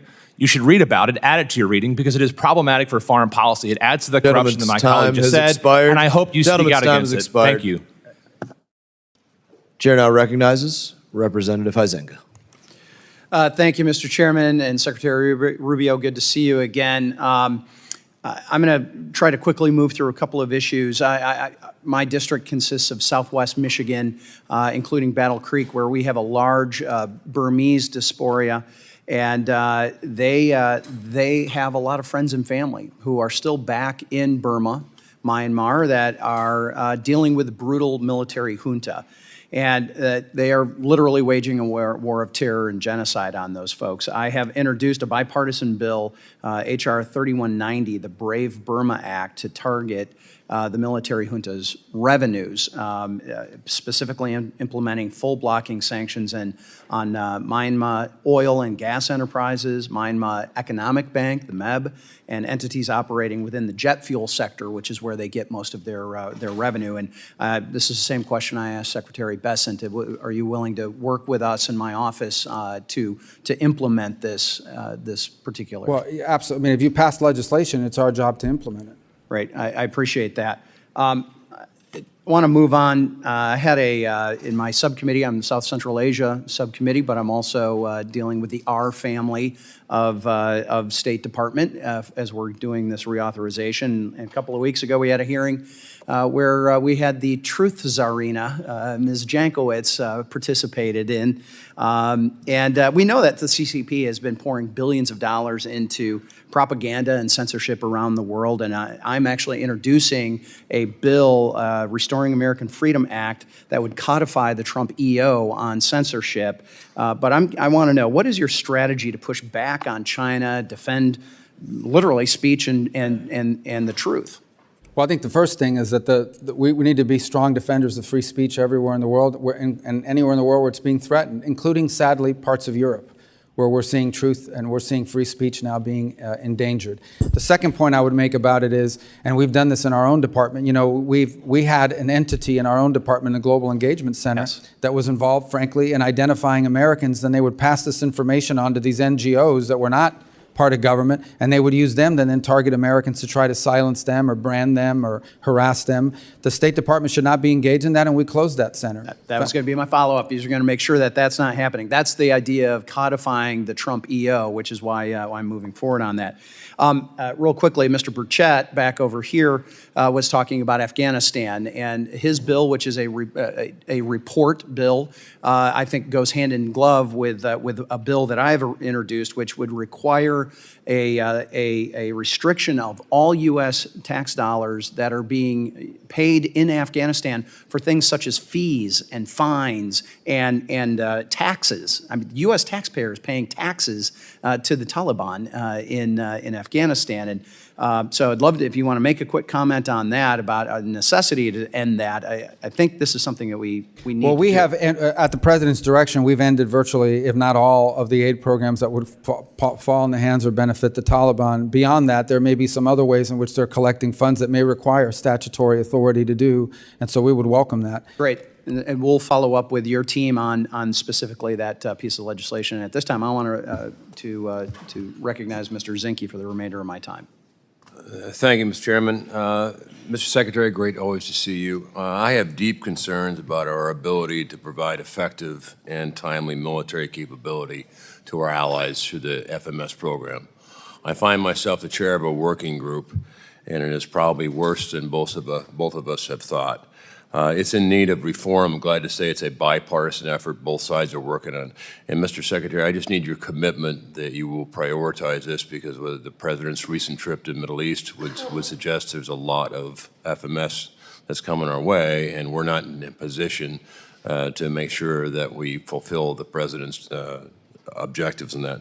So I just need your commitment, sir, that you'll help us and spend some time with us to wander through this and get it fixed. Yes, it's among one of our leading priorities of reorganization and reform, is to reform that process, to moves quicker and moves faster. We get so many complaints. Every bilateral engagement we have is someone complaining about some sale or even a financing deal that was been in place for 5 years and has not yet been delivered or has not yet been approved through the process. So we've got to reform that system. And frankly, the other impediment we have with foreign military sales is our industrial capacity to build munitions quickly enough to deliver for our own needs, but also for the commitments we've made to our partners. So that needs to be improved, and that can be improved if we have a faster system that's delivering on these contracts. I would agree, and I would say our military supply system in this country would not exist if it wasn't for foreign military sales. So with that, thank you for serving again, and I appreciate you being here. Thank you. Gentleman yields. Chair recognizes Ms. Sherfless McCormick. Thank you, Mr. Chairman, and thank you, Secretary Rubio, for being here. My question is about Jordan. Jordan's a close U.S. partner and continues to struggle with economic challenges and lingering extremist threats. Furthermore, the global assistance freeze continues to have a negative impact on Jordan, despite the administration's granting several waivers for military assistance, as millions of dollars for economic assistance remain suspended. This not only impacts Jordan, but also the security of Israel. A weakened Jordan means a weakened Israel. Jordan has also been a leader in getting humanitarian aid to Gaza. What is the status of U.S. economic assistance to Jordan, including the already congressionally appropriated funds? When it comes to Jordan, the remaining issues in the economic space for them, because they were initially exempted from even the freeze, and there was, however, a holdup on a number of programs involving water, particularly desal. And we have approved those. There were 2 that were somehow not moving through the system. Those have now been approved. And I think very shortly, if not this week, early part of next week, we should see that program flowing. We've been in close touch with the Jordanians on it. It's been a source of frustration for them and frankly for me. But ultimately, we're going to get all those programs online if they're not online already.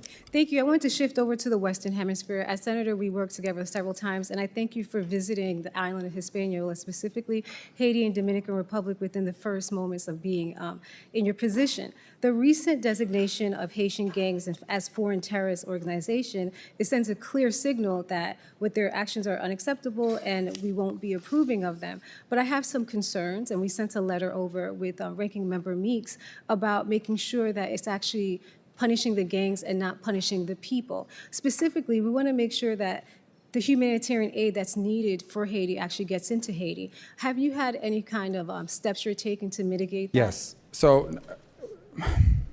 we think that designating them was important because, as both you and I know, there are individuals, including living in our home state, who are in cahoots with some of these gangs. And we can talk broader about the Haiti problem because it's something I feel very passionately about, but on the point you're trying to touch on, and let's be frank here, we are concerned that humanitarian groups, in order to distribute humanitarian aid, are often charged, for lack of a better term, tolls. You got to pay the money to let them go. Will that make them subject to sanctions because they paid somebody money to let them go through? That is not the intent of these sanctions, and we don't intend to punish them. The fundamental challenge we have in Haiti is that none of our existing international mechanisms are built for this problem set.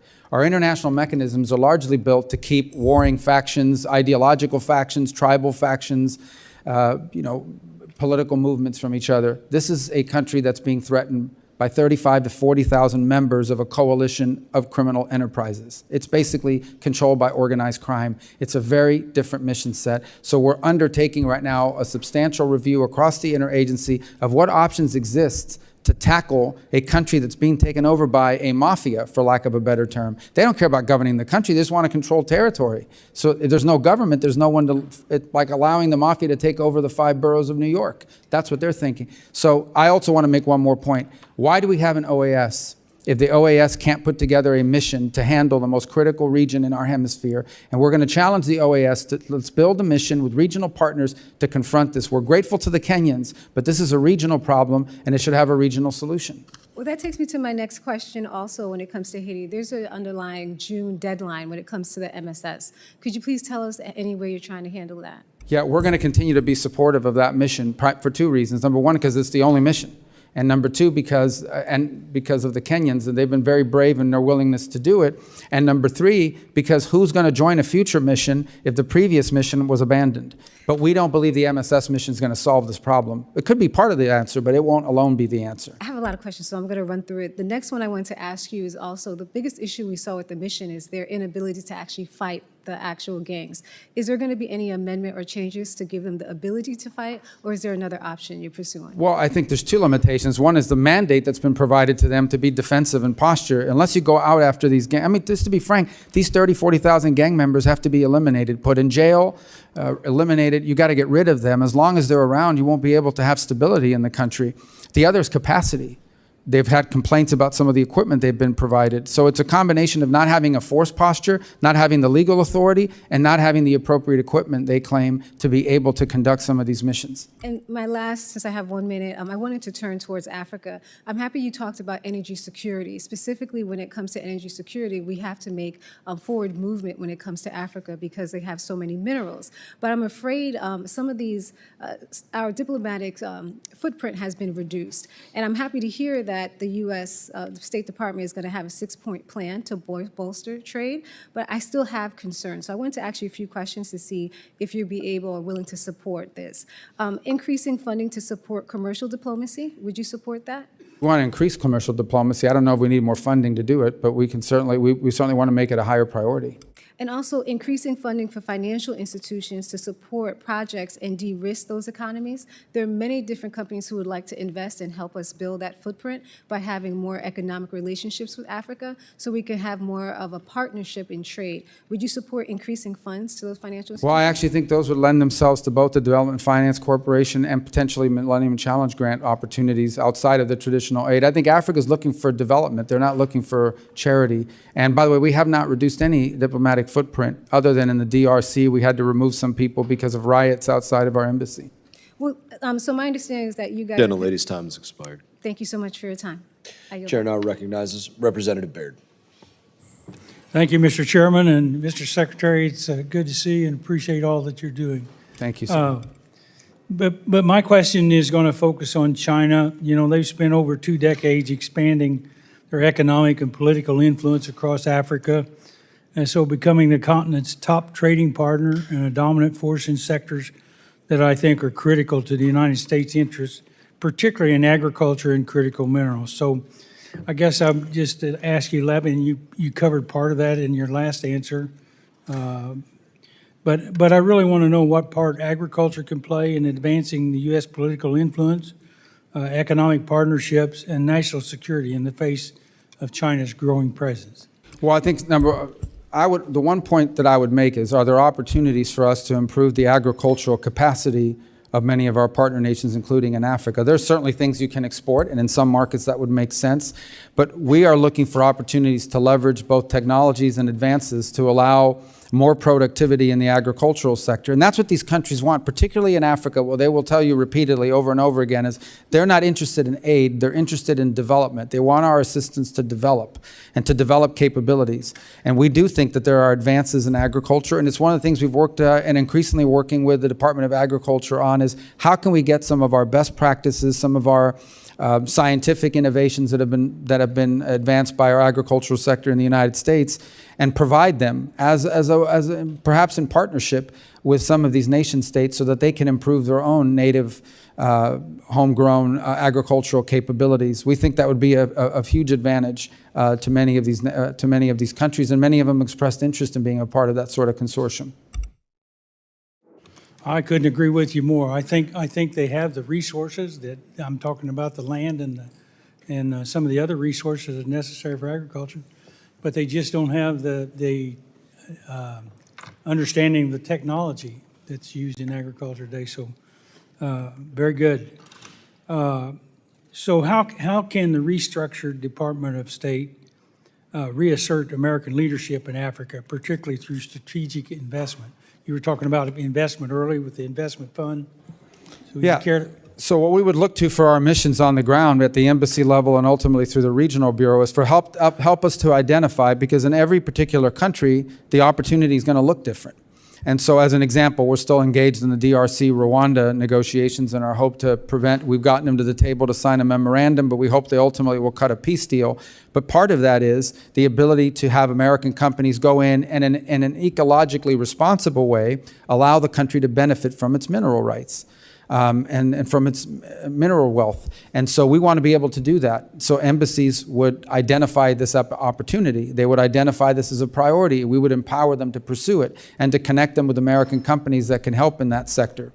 So I think that's what the restructuring is really helpful for, is it'll allow at the individual country level for our embassies and its leadership to identify the unique opportunities that exist in one country versus another country. I think in the past, this has sort of been handled as a global thing as opposed to trying to specify it down to the regional and local level. We think we're going to get better results that way because every country is unique and every sector opportunity in every country is unique. One last question. It kind of continues on in the same vein. But you know, as your department goes under reorganization, what steps can be taken to ensure that these programs, the research, I'm talking about research, are not only maintained but also guided by appropriate expertise, proper oversight, and a clear strategy that prioritizes measurable results and returns for U.S. taxpayers. And what I'm talking about is the investment in research and agricultural research. And I'm thinking about some of the diseases we have around the world that impact our poultry and livestock, the avian flu, the screwworm, some of that sort of thing. So we got about 46 seconds. So. Well, I think the answer to that is these programs ultimately have to be judged by the outcomes and by what they're producing. We have to, every single year, you have to ensure that the dollar you're investing is having a return on it. And if a program goes a couple years, it may have a beautiful title, it may sound really noble, but it's not producing a result or an outcome for you, not just in the agricultural space, but in any space. We have to walk away from the program, no matter what it's titled. We have a lot of programs that have great titles, but have not resulted in any measurable positive outcome for 20 years. Thank you very much. I couldn't agree with you more. Chair now recognizes Representative Moskowitz. Thank you, Mr. Chairman. First, let me extend my condolences to the Connolly family. Jerry's wit will be missed in this Congress. And so in the spirit of Jerry, let me say, Mr. Secretary, that I am deeply disappointed and find your performance as the National Archivist extremely underwhelming. And just for the record, we don't get to confirm here in Congress, but if we did, I would have voted against your confirmation as the National Archivist. That vote never happened, so. I know. I want to talk about Iran for a second, okay? I'm deeply concerned about the language that I'm seeing from the isolationist wing of the party. And I've been kind of shocked that the administration seems to be tougher on Canada, Greenland, than they are on Iran. The Ayatollah insults our president. If the language coming from the Ayatollah was coming from Canada or Greenland or the EU, the president wouldn't stand for it. Yet he allows it from the Ayatollah. Is it your recommendation? I understand that you can't guarantee what Trump would or would not do, but it is your recommendation to the president that he sign no deal that allows Iran to keep enrichment? Well, here's the answer to that question is the president has made clear that Iran will never have a nuclear weapon. He's also been clear, and I think you've seen this in statements over the weekend, for example, that Ambassador Witkoff did on television and the like, that if you have an enrichment capability at any level, you are but steps away from nuclear weapons. So I think that's why the no enrichment piece is so important. Right, of course, and that was the issues that many people had with the JCPOA, is they felt that it kept the enrichment capability along with ballistic missile capability, which Iran now has, okay, a delivery system. And so what I'm trying to figure out is, you know, there are many players in this, and I'm going to ask about those, but is it your recommendation, should the president ask of it, I assume he would, is it your recommendation to the president that he sign no deal that keeps their ability to enrich? Yeah, and he doesn't need that recommendation because he's already said that. Okay. Is it the vice president's position in your conversations with VP Vance that he also does not believe Iran should have any enrichment? Well, I'm not going to describe our conversations, but I can tell you the vice president is completely aligned with the president in his foreign policy. So that is his position then? The position that they shouldn't have enrichment. Yeah, is that the vice president? If they have enrichment, then they will have a weapon, or at least there'll be a near, and everybody in the administration has been consistent on that. Okay, what about Mr. Witkoff? Is it his position that Iran should not be able to have any enrichment capabilities? He has said so in public interviews as recently as this weekend, that this is not an enrichment deal, what level Iran gets to keep enrichment. What they have said is if Iran wants a civil nuclear program, like they want to have nuclear energy, there's ways to do that. Other countries have done it without enrichment. That opportunity is available to Iran if they seek it. They haven't been interested in it because they want to keep enrichment. That's the crux of what we're facing here. So any deal the Trump administration is not going to look anything like JCPOA. Is that your position? The Trump administration has been very clear that Iran will not get to enrich because if they enrich, they're a threshold nuclear power. Okay. I want to shift for a second. There was just a leak that is now national news that Israel is poised to strike Iran. Where did that leak come from in the administration? Do we know what department leaked that? Is that being looked into? Well, I'm not aware of the leak that you're discussing. I'm obviously, I wouldn't discuss intelligence matters and even verify whether it's even true. I also don't think it's a mystery, though. Irrespective, I'm not talking about the leak, I'm not talking about the news story, that Israel has made clear that they retain the option of action to limit Iran from ever gaining a nuclear capability. I don't think that's a mystery, but I wouldn't comment, if I had read the article, I wouldn't comment on intelligence matters, confirm or deny them. As far as leaks are concerned, I don't know. I read stuff in the news every single day that I look at and say, I don't know where these people are coming up with Well, I mean, they're given polygraph tests in FEMA to determine where leaks are coming from. That's been well reported and not disputed by anyone in the administration, that they're literally going employee, sitting them down, putting them up to a polygraph, putting them up to, an oxygen monitor, trying to test their heart rate to figure out if they're leaking to the media. Is that sort of same application that is happening in FEMA going to be applied to the national security team and to the State Department to figure out who is leaking? As far as I'm aware, we've not conducted any polygraph tests at the Department of State. Maybe we should, but we haven't. Okay, all right. So I just want to be clear, because there is a lot of confusion depending on the day, the week, and a lot of the reporting that's coming out, is that any Iran deal, is it your recommendation that should go to Congress to I actually think the law requires it. If you recall, we passed legislation here a few years ago, and it requires that Congress has a right to weigh in on any deal and could actually reverse any deal. I forgot the acronym for the bill, but it was one that was passed a few years ago, and I was in the Senate when it passed. It was after JCPOA. Okay, thank you, Mr. Chairman. I yield back. Chair now recognizes Representative Barr. Secretary Rubio, thank you for your leadership in refocusing American diplomacy towards the national interest, not just towards what might make us feel good and what might be actually counterproductive to the national interest in the name of humanitarian goals. Last year, the Select Committee on the Chinese Communist Party found that 5 venture capital firms funneled more than $1.9 billion into artificial intelligence companies that support China's human rights abuses or military modernization. At least another $1.2 billion went into the PRC's semiconductor industry. Recently, there was a $75 million venture capital investment into a Chinese artificial intelligence firm, Manus. Do you agree that controls on American investments or non-U.S. Investments into the Chinese military industrial complex companies are necessary to protect our national security? Yes, and I would further say that because of the military-commercial fusion in China, virtually any company that's owned and controlled under Chinese national security laws are basically extensions of the Chinese military.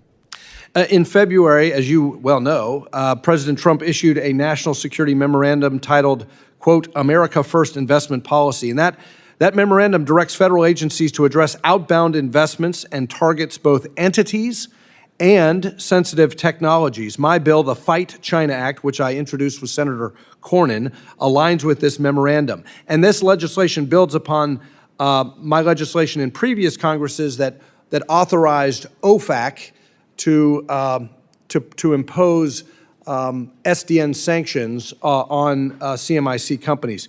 Do you agree that this new bill that Senator Cornyn and I introduced, that has an approach that not only authorizes sanctions on the Treasury CMIC list, but that also restricts investment into these clearly identified sensitive technologies, that having that supplement to legislation is important to get at these non-listed projects in China? Yeah, I haven't seen the bill, but I think the concept you're outlining is in full alignment with the President's executive order, and that is to both look at individual companies they're being invested in, but also specific technologies at the cutting edge in particular, and especially those that have applications that could be contrary to our national security if in the wrong hands, and certainly the Chinese Communist Party would be the wrong hands. Yeah, I'm concerned that if we rely exclusively on entity lists, that we're going to be missing venture capital and private equity investments in non-public companies in China that nevertheless threaten our national security. If they can go on a list for clarity, great. And I want a red light, green light approach to provide the private sector with clarity and certainty. But I do think we're under-inclusive if we just rely on publicly traded entities on these lists. Let me ask you a question about the border work, Secretary Rubio. How is it, obviously you've had great success, border crossings are down by 95%, 65,000 dangerous illegal immigrants, including 2,288 gang members from Tren de Aragua, MS-13 and other gangs have been arrested. How is it that after only 4 months in office, we've seen President Trump retake operational control of the border and return these criminal migrants to their countries of origins when the previous administration told the American people time and time again, we had to have comprehensive bipartisan immigration reform? Their hands were tied. Because under the previous administration, it was abundantly clear that if you got into this country, your chances of being able to stay were very high, whether you got in illegally or legally. Under the current administration, it's clear that if you get into this country unlawfully, you're going to be removed the way the law requires. It's entirely incentive-based. And the truth of the matter is what we faced over the last few years is not illegal immigration. We've had illegal immigration throughout our history, and every country in the world faces it. What we've had is mass migration. We've had it here, we've had it in Europe, but we've had it here, a mass migration event, which is dangerous and frankly, nothing humanitarian about mass migration for the migrants who are often abused along the way.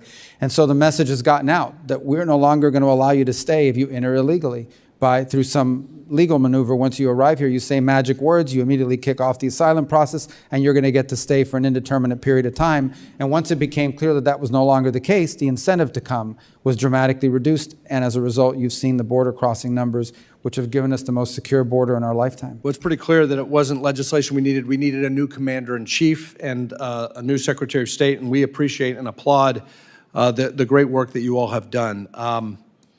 My time has expired, so I will yield back. Chair recognizes Representative Jackson.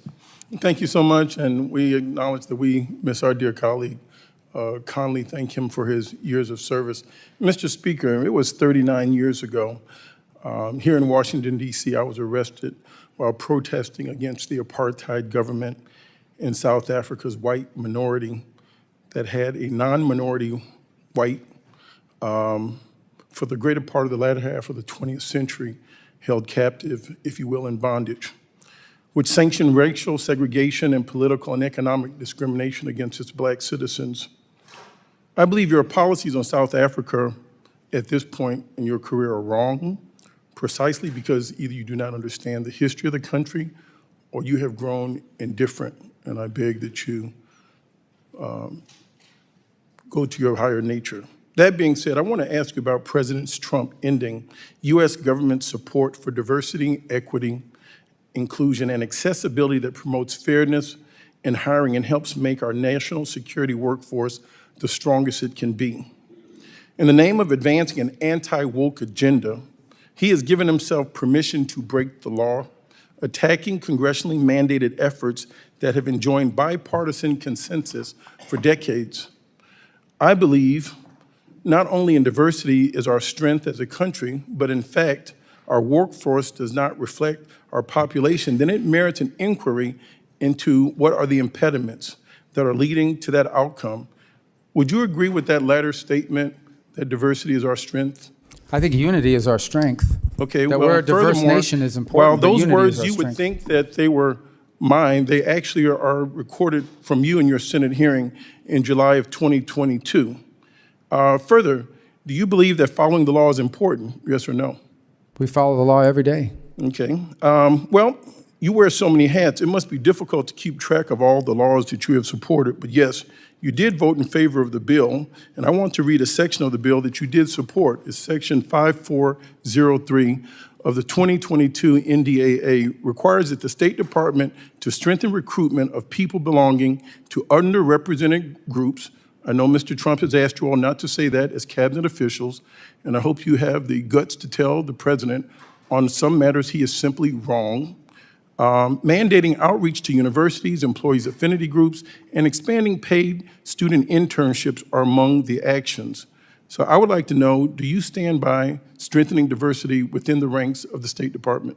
I stand by hiring the best people to do the job, irrespective of their background, the race, color, So you're going creed. against the That's very the law American that you way. had once supported, which I find highly contradictory and hypocritical. I hope that you would have the courage of your convictions, be the Marco Rubio, the senator that we knew, and not the Secretary of State that is now capitulating to that of a tyrant and that of Donald Trump. At this point, I would like to yield my balance of my time to that of the Honorable Sarah McBride, and I thank you so much for your time.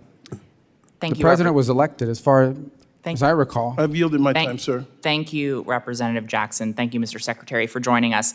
We've talked a bit about the administration's proposed almost 84% cut in the international affairs budget, not just the USAID budget, but the international affairs budget, which includes the State Department. But I want to hone in on one line in particular, which is a 71% cut in the account that includes international disaster assistance. Now, we got a glimpse into what this reality would look like if this budget was implemented back in March, when the administration, when the US's response to a devastating earthquake in Burma was dwarfed by China's response. I think China's response was about 15 times greater than our response. Now, after that, we sent a letter to you that unfortunately we did not get a response to, asking several questions about the administration's decisions to essentially turn our back on the people of Burma. Now, as you said, foreign assistance, including international disaster assistance, is not a charity. It's a strategic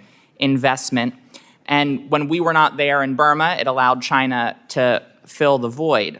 So I guess my question is, did you advise the president then, or are you advising the president to make decisions that pull the United States back from the world stage and allow China to play the good cop, eat our lunch on the international aid stage, and increase China's soft power? China spends, even now, a fraction of what we spend on foreign aid. It's not even close. It's a laughable difference. As far as Burma, the reason why we did respond to Burma, the problem is that the junta there hates us, and they're pro-China, and they were still bombing their own people right after the event happened. As you, as a senator... Time has expired. I yield back, Chairman. Representative Davidson is recognized. Thank you, Chairman. Mr. Secretary, thank you for being President Trump's Secretary of State. People back home love you, think you're doing an awesome job, and they would want me to relay that to you, and I certainly feel it as well, so thank you. Secretary Rubio, Ukraine has been one of the largest recipients of U.S. foreign aid. We've given Ukraine well over $200 billion in aid since the war began, since Russia invaded them, and I've voted against all of it. Despite Zelensky's claims that, quote, when it's said that Ukraine received $200 billion in support to the Army during the war, that's not true. We received about $76 billion. It's significant aid, but it's not $200 billion. You know, Mr. Secretary, I actually am concerned that President Zelensky is right. You know, as I chair the Committee on National Security and Illicit Finance, I'm highly concerned that there's a lot of illicit finance there. Frankly, Republicans tried hard in the Senate and in the House to get a special inspector general there, but when you see things like that, there's a lot of concern. We know the previous administration wasn't following the money. Will you commit that you're following the money, and can you give us an update? Yes, obviously, all of our aid is going to be analyzed. We have inspector generals. We have a particular inspector general on that account that will look at all of that spending, and if we ever identify misappropriation or movements around, then we will certainly address it. But I think the broader point, and is the one you make, is that we've provided extraordinary amounts of assistance to Ukraine, but this war now has to come to an end. There is no military solution to this war. It only ends in a negotiated settlement, and the sooner it ends, the less people are going to die, the less money is going to be spent, and the less destruction there's going to be. And that's the president's #1 priority, end the war once and for all. For 3 years, no one did anything to end it, and he is doing more than anyone ever has, and he's the only one in the world that can. Now, obviously, it'll take two sides to agree to it, but the president has expended and we should be very proud that we have a president that's pursuing peace and not new wars. I introduced the Define the Mission Act when they first went to war, because normally that's what you do first. Tell me what you're trying to accomplish, and then I can tell you whether I agree with the kind of resources you're asking for. We never could pass that. We never got a clear answer from the previous administration. So thank you for leading this effort on behalf of the president to define the mission, that we will help secure a peace. And one of those big steps was a minerals deal. I want to be clear that that agreement on minerals with Ukraine doesn't include security guarantees, does it? There are no military guarantees, correct? Yeah, thank you for that. And I just want to turn now, as the founding chairman of the Greenland Caucus, to another area where we have the opportunity to talk about minerals, not just Arctic security, but Arctic opportunity, in a place where maybe it would make sense to include security guarantees. Could you give us an update on the administration's thinking about Greenland and the importance of that relationship? Well, the administration's view is twofold. Number one, we respect the sovereignty and self-determination of the people of Greenland, and whatever they decide they want to do and what direction they're going to go. And number two, that Greenland is critical to global security because of its location, its geopolitical importance. That is not new. That has been known and that has been viewed for a very long time. It's why we've had a military presence there since before World War II, but certainly since then and during the Cold War. It is located in a part of the world, in the Arctic region, that we believe is going to become increasingly important in terms of global security. And we don't want to see Greenland fall under the influence of China or Russia or any other potential adversary. We want to ensure that it remains safe and it's strategically important, and that's his primary view. He views it as critically important to global security.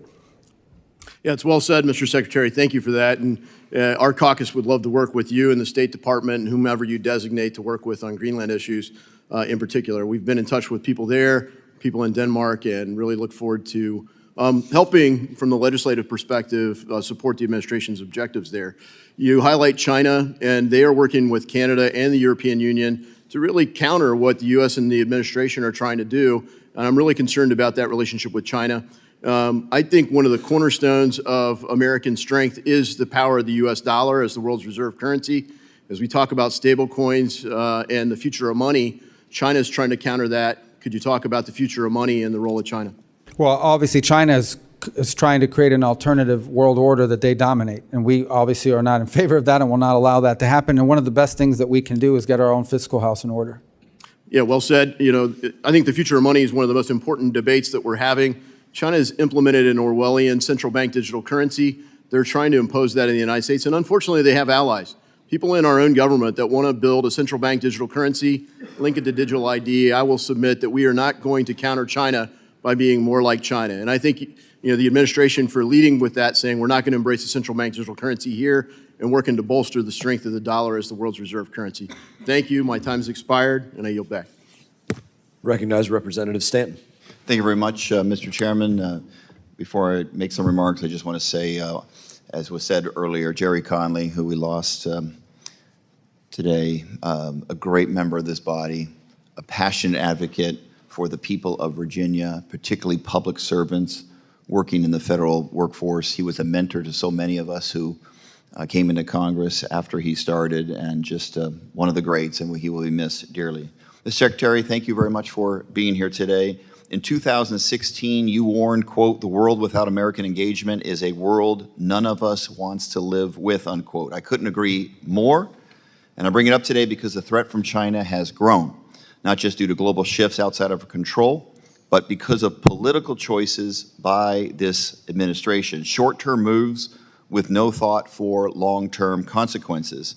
The Chinese Communist Party has spent years claiming America is too divided to lead and too unstable to trust. When you became secretary, many of us hoped you would help lead the fight to combat this propaganda, because that's exactly what you did so well serving in the United States Senate. For example, Mr. Chairman, without objection, I'd like to submit for the record the August 2023 op-ed written by then Senator Rubio on this very subject. Without objection? Yeah. Secretary Rubio, in this op-ed, you wrote that strong, credible deterrence against Beijing is the best way to keep, quote, far-flung controversy from impacting our way of life. You added, quote, "If there's even a hint that the United States will not honor its security commitments, it will encourage Beijing to engage in more hostility to test our resolve." I thought your framing was especially smart here because you weren't just warning about policy. You were making the case for credibility. And I couldn't agree more with then Senator Rubio. But here you are today as Secretary Rubio presenting a very different record. As Secretary, we've seen you defend or be complicit in reckless foreign policy that Senator Rubio once warned against, like strategically incoherent tariffs that alienate our allies, alliance-breaking decisions that weaken our national security, partnership neglect that isolates us, abandoned commitments that shred our credibility, and hand China easy propaganda wins.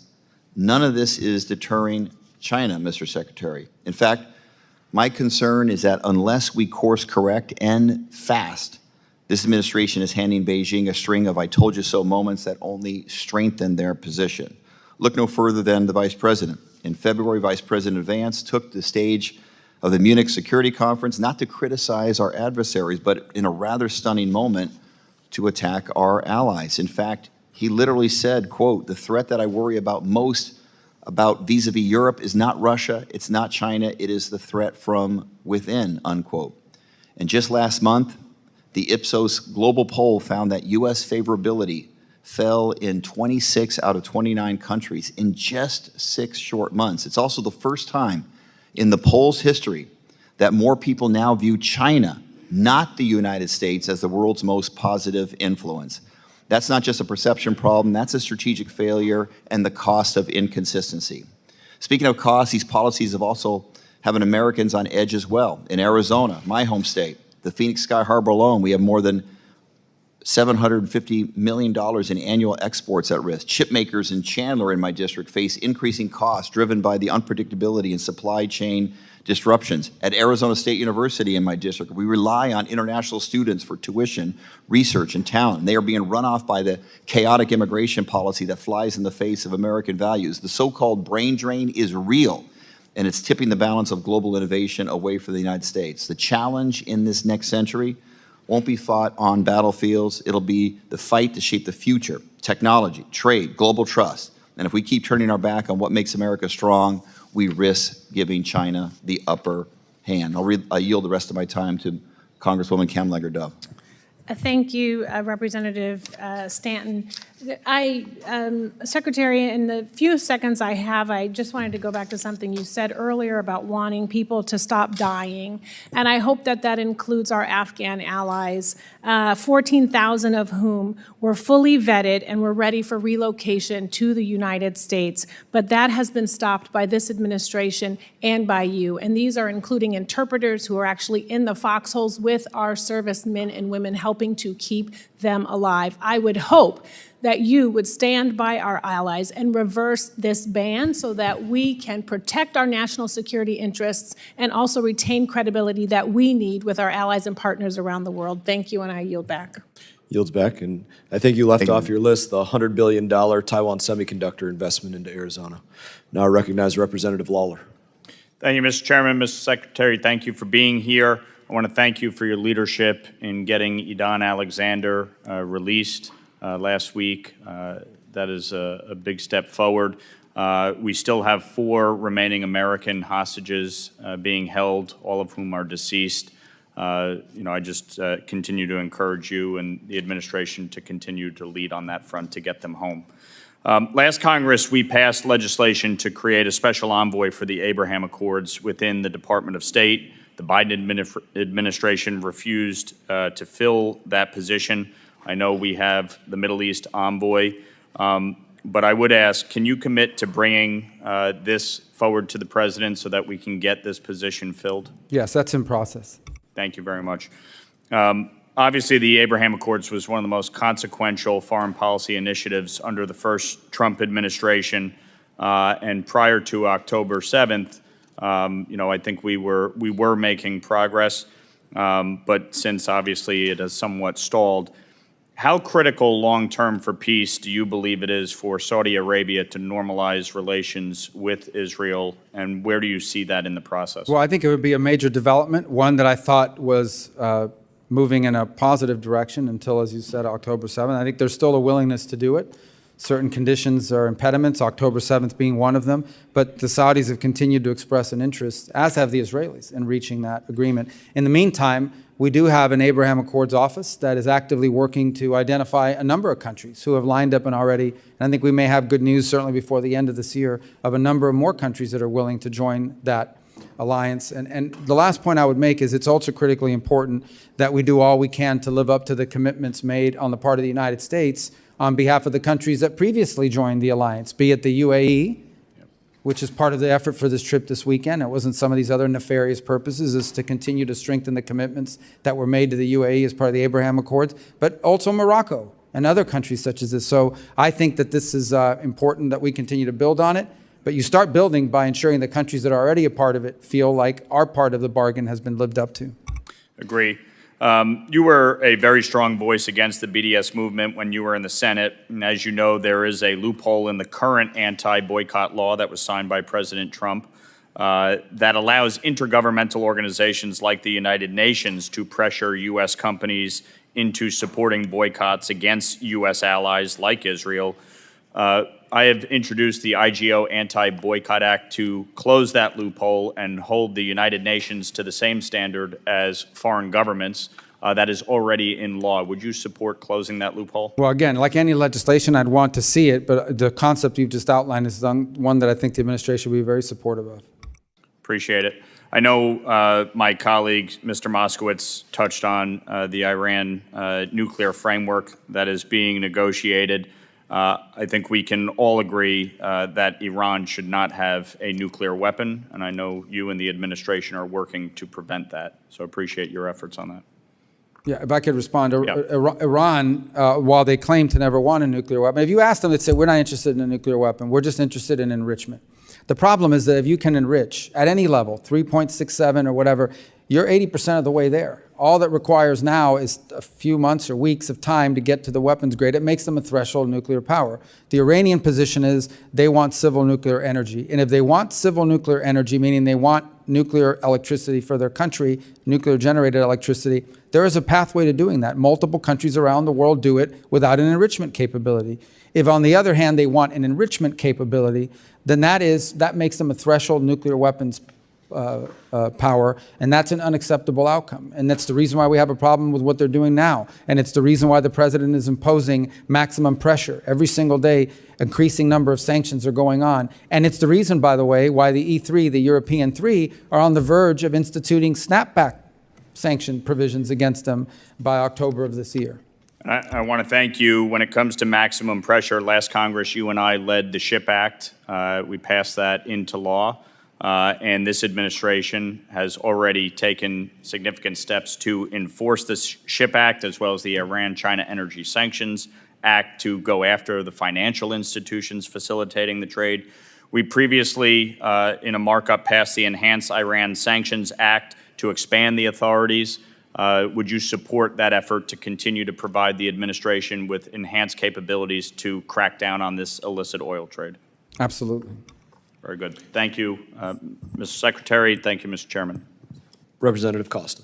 Thank you very much, Mr. Chairman, for this important hearing today. I, too, like many of our colleagues here today, mourn the loss of our dear friend, Jerry Connolly, and our thoughts and prayers go to him and his family.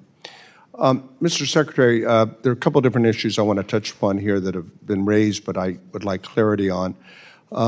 First of all, would you agree that the transatlantic alliance, the partnership post-World War II, has been a hallmark of freedom throughout the world? Yes, and it continues to be a strong feature of our foreign policy. Yes. You said that you had not discussed post-closures as it relates to those in Europe as part of your overhaul of the State Department. 4 are in France, 3 are in Germany, 1 in Italy, 1 in Portugal, 1 in Brazil, not Europe. But and then I thought you said that no determination has yet been made with those post-closures?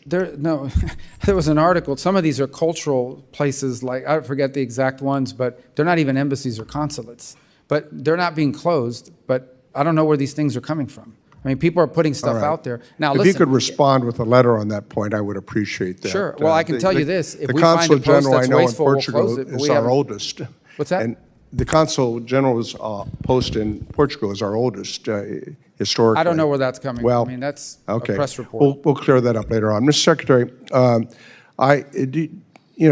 America has been the beacon of light for democracy, post-World War II certainly, and almost every president has been used as a voice of a defender of democratic principles. Do you agree that China and Russia are our adversaries today, along with Iran, I might add? I think both, well, there's no doubt in the case of China seeks to replace us on the world stage as the world's most powerful country. In the case of Russia, they clearly do not support a world order in which the United States plays the role it's currently played, so they're an adversary in that front. In the case of Iran, they're a threat to regional peace. I wouldn't say they're a global threat, but they're an increasing threat. No, I understand. And I would even go further. I consider today modern-day Russia a syndicate masquerading as a country with a mob boss called Putin. And so in these negotiations, I want to do a comparative analogy. The president has indicated that with Iran, as we've noted, that maximum pressure are the tactics that will be used to engage Iran to ensure that they do not obtain nuclear capability. Is that correct? Maximum pressure on Iran? Right. As compelling them to not seek a nuclear weapon? Right. Correct. Or the alternative is worse? Yes. In the negotiations that the president is trying to seek a ceasefire and a peace between Ukraine and Russia, I would like to ask you why the president has not considered using maximum pressure on Russia to ensure, which we have the ability to do so. Sanctions are being considered, as you know, over in the Senate, additional sanctions, to pressure Russia into a ceasefire mode and to a peace agreement, realizing that they've broken the last 3 agreements they've had with Ukraine in the last 20 years. Well, I think the president has made clear that he understands clearly he has options with increased sanctions on Russia if necessary. He would prefer that they agree to a peace deal.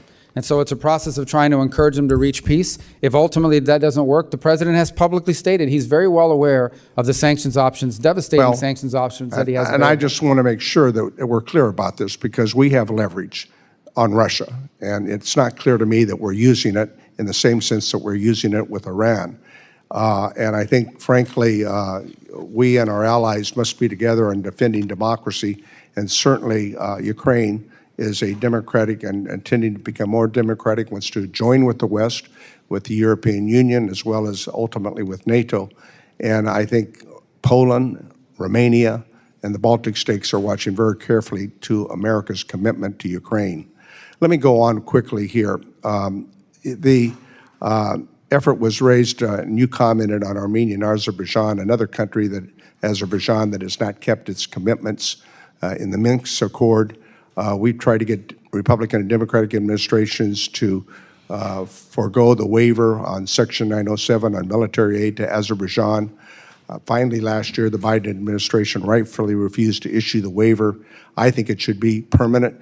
What is your position, and will you commit to not resisting Section 907 waiver again this year that would block military aid to Azerbaijan? Well, we haven't made a determination on that yet, because what we're focused on right now is getting them to agree to a peace agreement that does not cause them to invade a neighboring country in Armenia. We would like to prevent that from happening. The president's very committed to preventing wars, and we've tried to outline to both sides, especially the Azerbaijani side, the tremendous benefits that would come from signing a peace deal and not engaging in a war that we would find to be destructive, counterproductive, and the last thing we need right now in the region.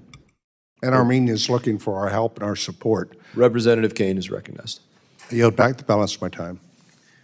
Thank you, Mr. Chairman. And Mr. Secretary, it's good to see you here today, and thank you for joining us.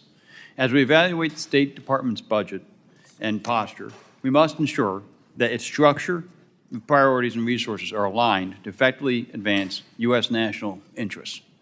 That includes ensuring global health assistance is targeted, transparent, and focused on delivering life-saving care where it is needed most. PEPFAR has been an incredibly successful global health program over the past 20 years, and it's something that America should be proud of. However, the world has changed in those 20 years, and the U.S. should begin helping other countries take ownership of their HIV prevention and treatment efforts. To ensure success, we should make sure that there are planned, predictable, and negotiated timeframes. So in this committee's efforts to reauthorize the State Department, how can we define in statute the mission of the Bureau of Global Health Security and Diplomacies to facilitate transfer of ownership for global health programs to partner countries? That's a great question that we'd have to collaborate on in terms of statutorily defining what those benchmarks are. But I think the broader point is the best foreign aid is foreign aid that comes to an end because it's achieved its purpose. In the case of PEPFAR, where today 85% of its recipients are still receiving assistance, you want to reach a point in which one of two things happens. The transmission of the disease stops, but also the partner nation has built the capacity to be able to handle it themselves. Not PEPFAR specific, but many of these programs, what ends up happening is even if they do achieve their initial goals, it now it morphs into some new target that's created in order to continue to sustain the program. So ideally, what you want to see is foreign aid that goes into a country, deals with the acute problem, but ultimately helps the country have the capacity to deal with the chronic problem, to prevent it from becoming a problem. And I think that's the ideal benchmark. You define it through a period of time, through gains year over year, and ultimately designed to increase partner capacity so the day will come where they can self-sustain. I think many of these countries would like to see that happen. What cannot continue is this open-ended spending all across the world on all kinds of things. We just can't do that. We are by far, it's not even close, we're by far the most generous nation on earth on foreign aid, by far. And we'll continue to be, by far, with no other equal, including China, despite all this alarmist stuff. But at the same time, it's got to be forward our national interest, and it cannot be throwing away taxpayer money. So recently, companies have begun developing novel HIV prevention therapies that last longer and can increase adherence, improving HIV prevention outcomes and reduce costs. As this committee seeks to reauthorize the State Department, how can we ensure that the Bureau of Global Health, Security, and Diplomacy is encouraged to quickly deploy these American innovations to PEPFAR partner countries? Well, I think at the statutory front, we can, in the reorganization, in fact, if you're able to do a reauthorization, we can build that into the law and into the requirements. From a management perspective, it's what we should expect of our people. In essence, every single year when we engage in something, you have to be able to outline how is this in the national interest, how do you measure success, and it has to be analyzed on a regular basis to ensure that it's delivering.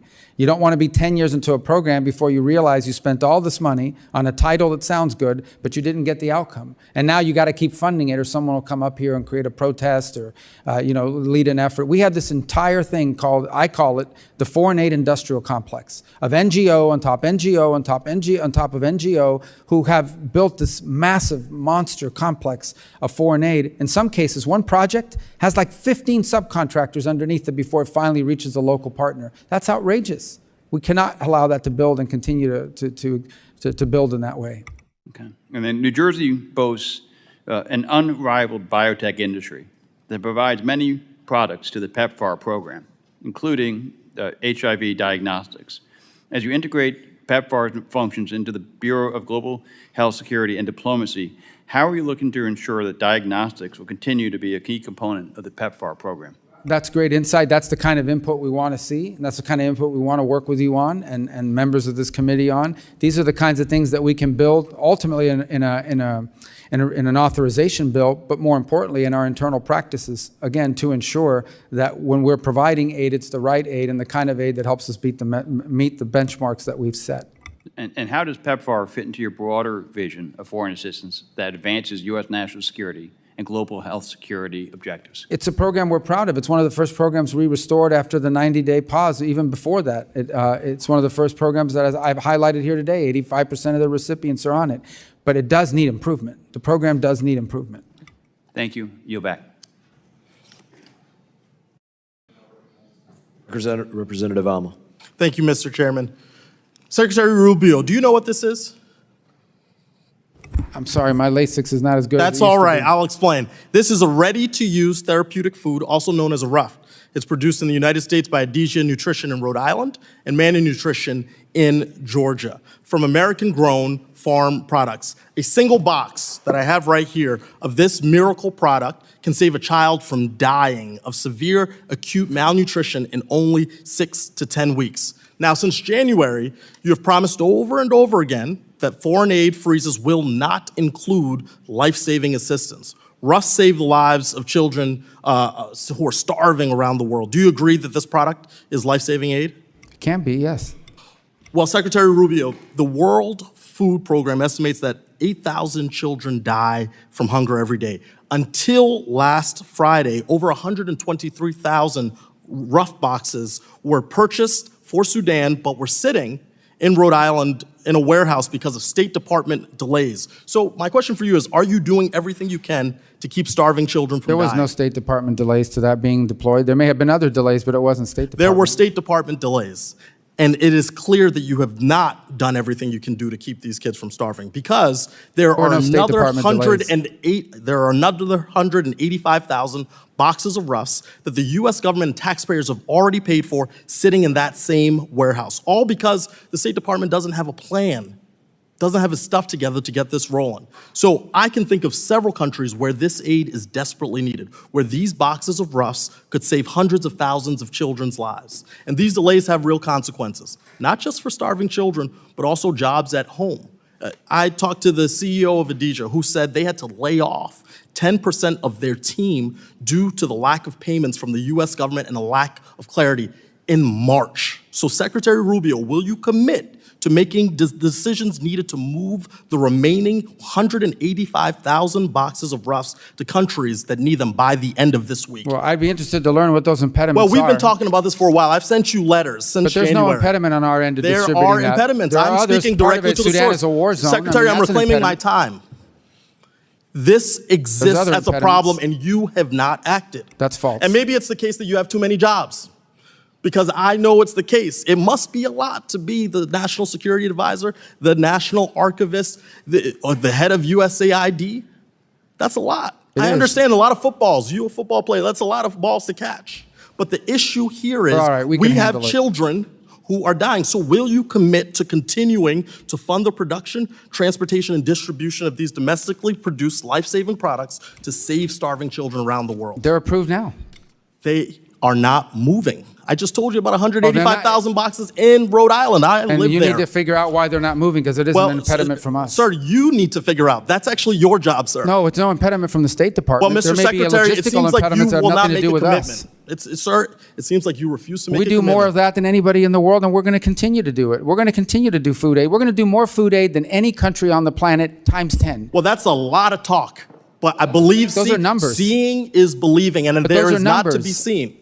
Those are numbers. Those are facts. We do more foreign aid. and I've more got food numbers. I've got 185,000 boxes that aren't moving. Yeah, but the State Department doesn't move I'm going to do you a little boxes. favor. We authorize them to Mr. move, and they're Secretary, I'm authorized- reclaiming my time, sir. I'm going to They're do you a authorized favor. to move. Well, you ask questions you don't let anybody answer. I'm telling you, they're allowed And I to have move. a question for you, and you're compelled to answer.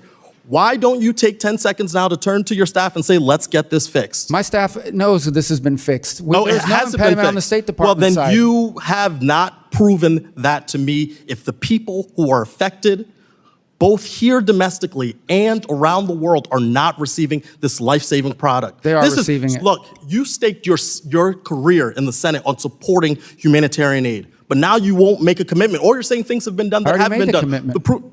You've made a commitment? We do more food aid than anybody in the world, and we're doing more today than anybody in the world. Secretary, I'm reclaiming my time. You are speaking in generalities. I'm talking about I'm specifics. speaking in specifics. We do more than anybody in the world, and we're doing more than anybody in the world right Again, now at this that's very moment. That's hyperbole, sir, because this has been disrupted does more? because of your Who does more? freezing of aid. Who does more food aid than the United States? Sir, why are you asking me questions? My job is to ask you Well, questions. you're the one that's claiming that we're not. Secretary, Tell I'm me who reclaiming does- my time. What food aid Secretary, do I'm we reclaiming do? my client. This is why I'm introducing the Rubio Act.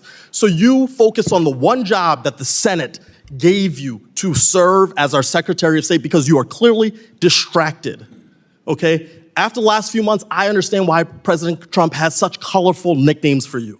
You're obedient. You're following the rules. You will do anything the president tells you to do without regard for the law, the Constitution, America's security, or standing as a leader in the world. Unlike you, I do not fear crossing Donald Trump. I refuse to give up on these children. I will be calling you once a week until you take action to fund RUF and actually prove that you're doing this job to make sure you know how many children have died on your watch. Will you pick up my call? No children are dying on Will our you watch. pick up my call, sir? Pick up your call? When I call you to check in on your progress. Our Gentleman's progress time is has already being expired. made. We already do Representative more than Mills is anybody in the world. recognized. No, but he's made some strong accusations here. We're doing more than anybody in the world. That food is being distributed now, and he knows that. Very good. Representative Mills is recognized. Thank you, Mr. Chairman. First, I can tell you I won't be reclaiming any time. Secretary, I will make sure that you have the opportunity to answer questions. I think that you've done an amazing job. I think that well before you actually became secretary, when you were sitting in the Senate, you proved yourself as a leader in foreign affairs. I can remember you and I, when we were campaigning in 22 together, we were at an event with Ron DeSantis in my district. And we sat and talked about foreign policy, and you're one of the most knowledgeable people I've ever met with. So thank you for stepping up to the challenge. I also want to go ahead and rebut a couple of things, because I believe, as you do, that history, an understanding of history, and the understanding of our 7 articles, 27 amendments in our Constitution is what makes you a good legislator and a good member of the federal government. They keep talking about this $400 million plane gift. to Qatar, and you tried to answer this multiple times, but I want to paint some history here. In 1945, U.S. President FDR gifted a Douglas DC-3 to King Abdulaziz, which marked the beginning of a civil aviation in Saudi Arabia. This airplane is nothing more than a reason to complain about the president that knows how to advance U.S. interests. And it's actually more about trying to conflate optics with actual outcomes. This is a long-standing history, and so I just want to go ahead and let people know what that actually is. Now, as you know, I was one of the first members of Congress to go to Syria after the fall of the Assad regime, met with the incoming and transitional government, with al-Shara, with al-Shabani, and with his transitional government. I absolutely support the idea of lifting the sanctions on a conditions metrics base, which is allowing them to not only rebuild Syria, because for those of us who understand history, the road to Damascus travels through Baghdad. We know there's twin and sister cities, and we know that the stability of Syria ultimately impacts the outcome and the stability of the region. I think that what al-Shara has done to show inclusivity and plurality is commendable in the beginning. I mean, he has one of his ministers who is a female Alawite who I spoke with who said, I have full authorization, not just window dressing. He has actually talked about the plurality and inclusiveness of the government and its elections to guarantee that the Druze, the Alawites, the Christians, the Muslims, and all who are there will actually be a part of the incoming government and elections. He's also working with Israel to speak right now, where he's blocking weapons transports through Syria into Lebanon from Hashd al-Shaabi, the Iranian-backed militia, to try and make attacks against Iran. He's working with Iraq and the United States and the CTS teams to help combat ISIS, Daesh, to guarantee that they're still weakened, but also guaranteeing that he's pushed Iran out to make sure it's not a proxy state. It's a historical moment for Syria. 50-plus years, the Russians have had a stronghold under the Assad regime. And I commend you on your support for this and also the Caesar Act when it passed. Secretary Rubio, I have a question with regards to Iran. We understand that the nuclear negotiations are going on and there's much to be done. But could you give us some of the highlights to what these metrics and conditions will be in the administration to guarantee that not only do we see a Iran that is free of nuclear weapons, but a potential change and fall of the Iranian regime? Well, anytime these negotiations are ongoing, you want to be delicate about what you say publicly because it could upend them. And obviously, I remind everybody that no matter the nature of their government, in foreign relations, the people on the other side are in politics too. So they have their own balances that they need to have in terms of what they say publicly. What I think has been abundantly clear and the president said is, number one, Iran will never have a nuclear weapon. And he's discussed that there's one way to do it, which is not an ideal way, and the other way to do it is for Iran to agree to a deal. What is a deal that does not allow Iran to get to a nuclear weapon? It is a deal that doesn't just say we commit not to getting to a nuclear weapon and taking them at their word, but ensure that they do not have the capacity, the continued capacity to enrich. If they can enrich, then you are basically a threshold nuclear power that at any time can accelerate that process and get to that point. So that is the goal of these negotiations, to create an incentive model where if they give up their enrichment capability, they will receive some sanctions relief commensurate with it. That's the hope. That's what we're working on, because the alternative would be something far more destructive, and we seek to avoid that if possible. Thank you, Mr. Secretary. And obviously to stop the funding of the proxy militias like Houthis, like Hamas, like others, which I know that you have been adamant about. I want to switch to Brazil, if I may. Mr. Secretary, as you're certainly aware, the alarming human rights decline in Brazil. We've seen pervasive censorship, political persecution targeting the entire opposition, including journalists and ordinary citizens. What they're now doing is an imminent politically motivated imprisonment of former President Bolsonaro. This crackdown is extended beyond Brazil's borders, impacting individuals on U.S. soil. The 2023 Financial Times article actually talked about this. What do you intend to do, and would you be looking at Supreme Court justice sanctioning of Alexandre de Moraes under the Global Magnitsky Act? That is under review right now, and it's a great possibility that will happen. Thank you so much, Mr. Secretary. With that, I yield back. Representative Jayapal. Thank you so much, Mr. Chairman. Thank you, Secretary Rubio, for being here. On March 21st, 2025, the State Department approved the revocation of a student visa for Remeza Öztürk, a Turkish citizen who is a graduate student at Tufts University, apparently simply for writing an op-ed. According to an internal State Department memo, you took this action under your discretionary authority to revoke visas, and soon after you revoked her visa, armed and masked plainclothes officers snatched Ms. Ozturk off the street and transported her to a prison in Louisiana. Mr. Secretary, do you really think that Ms. Ozturk's op-ed results in a foreign policy consequence for the United States? I believe that case involves someone whose visa we never would have granted had we known ahead of time. I'm not asking you that question. I'm asking you if you think an op-ed, but that's exactly, in fact, what happened. The State Department wrote a memo concluding that you did not have sufficient grounds to revoke Ms. Ozturk's visa. There was no evidence showing that she'd engaged in any activities that were a threat to national security. And in fact, in May, a federal court ordered Ms. Ozturk's release from detention, noting that the sole basis for the government's detention appeared to be the fact that she co-authored this opinion piece in the Tufts newspaper in March of 2024. Where in the Constitution does it say that the Secretary of State can override the First Amendment protections of free speech? Is there a footnote that I missed somewhere? There's no constitutional right to a student visa. So, but is there a constitutional right? Does it say somewhere that Marco Rubio gets to determine which speech is appropriate and revoke student visas based on what you think constitutes free speech? There's a statute that says the Secretary of State gets to determine whether someone is a threat. We deny visas every day all over the world. Do you think that the Immigration and Nationality Act trumps the Constitution of the United States, Mr. Secretary? Well, Congress can always change the law if you want, but I'm telling you, while I have the authority, I will continue to revoke the visas of these people that come here to tear this country apart. You said that, Mr. Secretary. Let me reclaim my time because you are talking about revoking student visas based on what somebody says, and that means that you are trumping the legal supreme court, the supreme law of the land, which is the Constitution of the United States. No one has a right to a student visa. Mr. Rubio, why did the administration need to use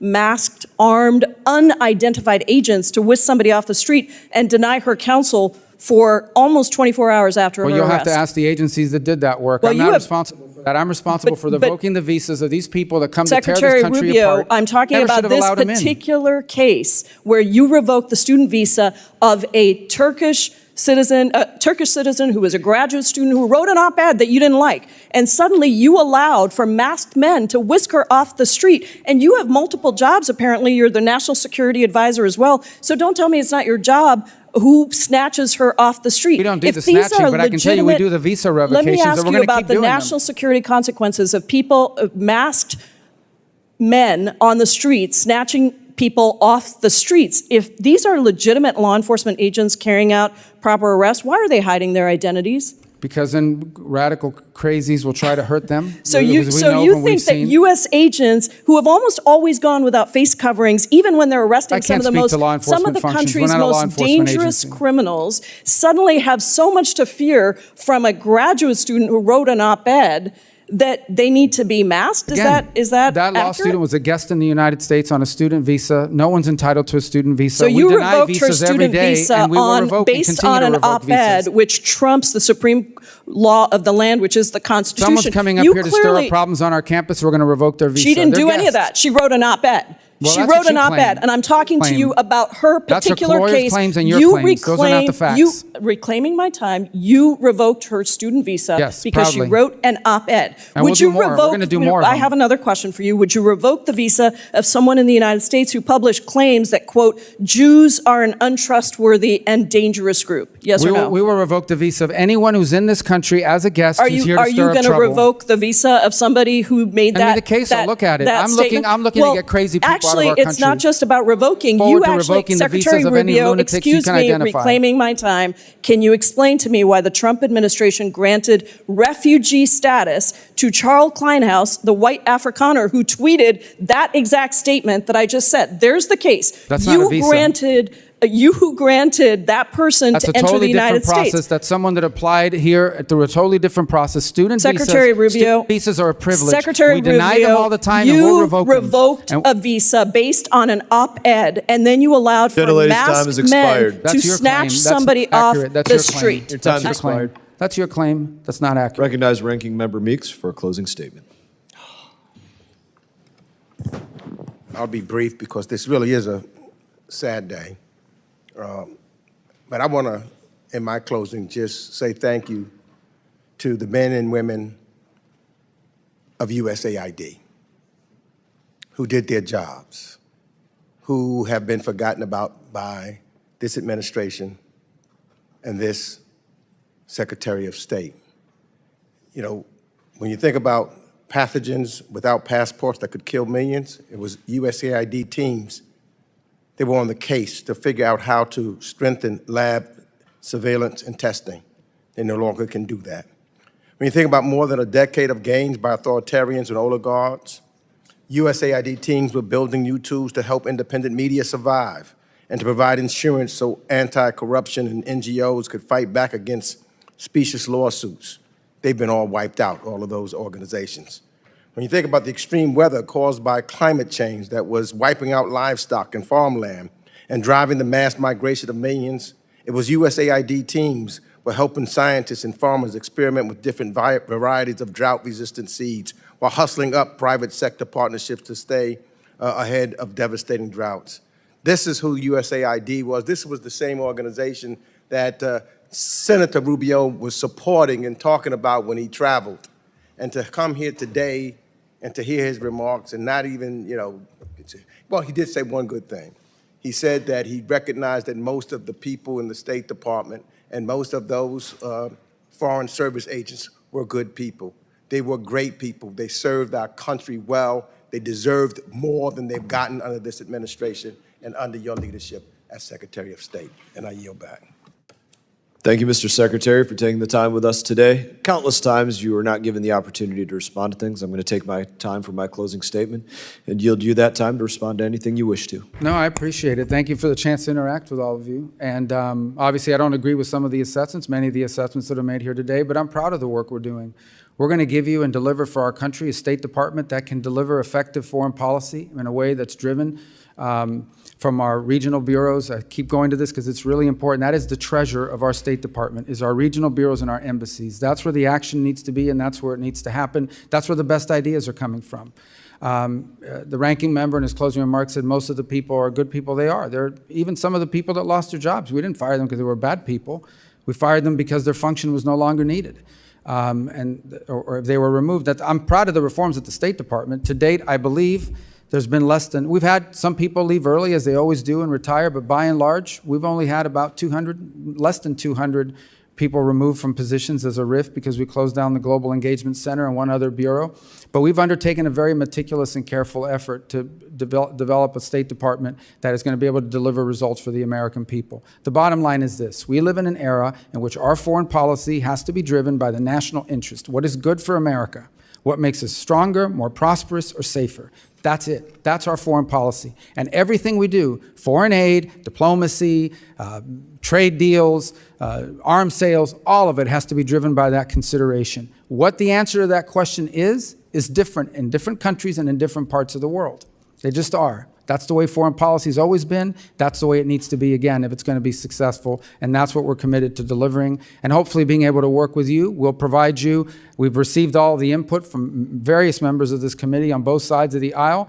We're almost done with our comment period. We'll have our final proposed reorganization that will be available to you in a congressional notification at that point, an official notification, not the preliminary, and then we can continue to work from there. And if in fact you're going to undertake the work of reauthorizing the State Department, I think that would be phenomenal. We would welcome that and the opportunity to work with you to create these structures in a permanent and enduring way. Thank you. Point of order, Mr. Chairman. Point of the order. members of the committee Point of may order, have some Mr. Chairman. additional questions for the Secretary, and we ask that you respond to these in writing. Mr. Chairman, Pursuant point to of committee order. rules, all members may have 5 days to submit statements, questions, and Mr. Chairman, extraneous point of material order. For the record, subject to length limitations, without objection, the committee stands adjourned. Point of order, Mr. Chairman.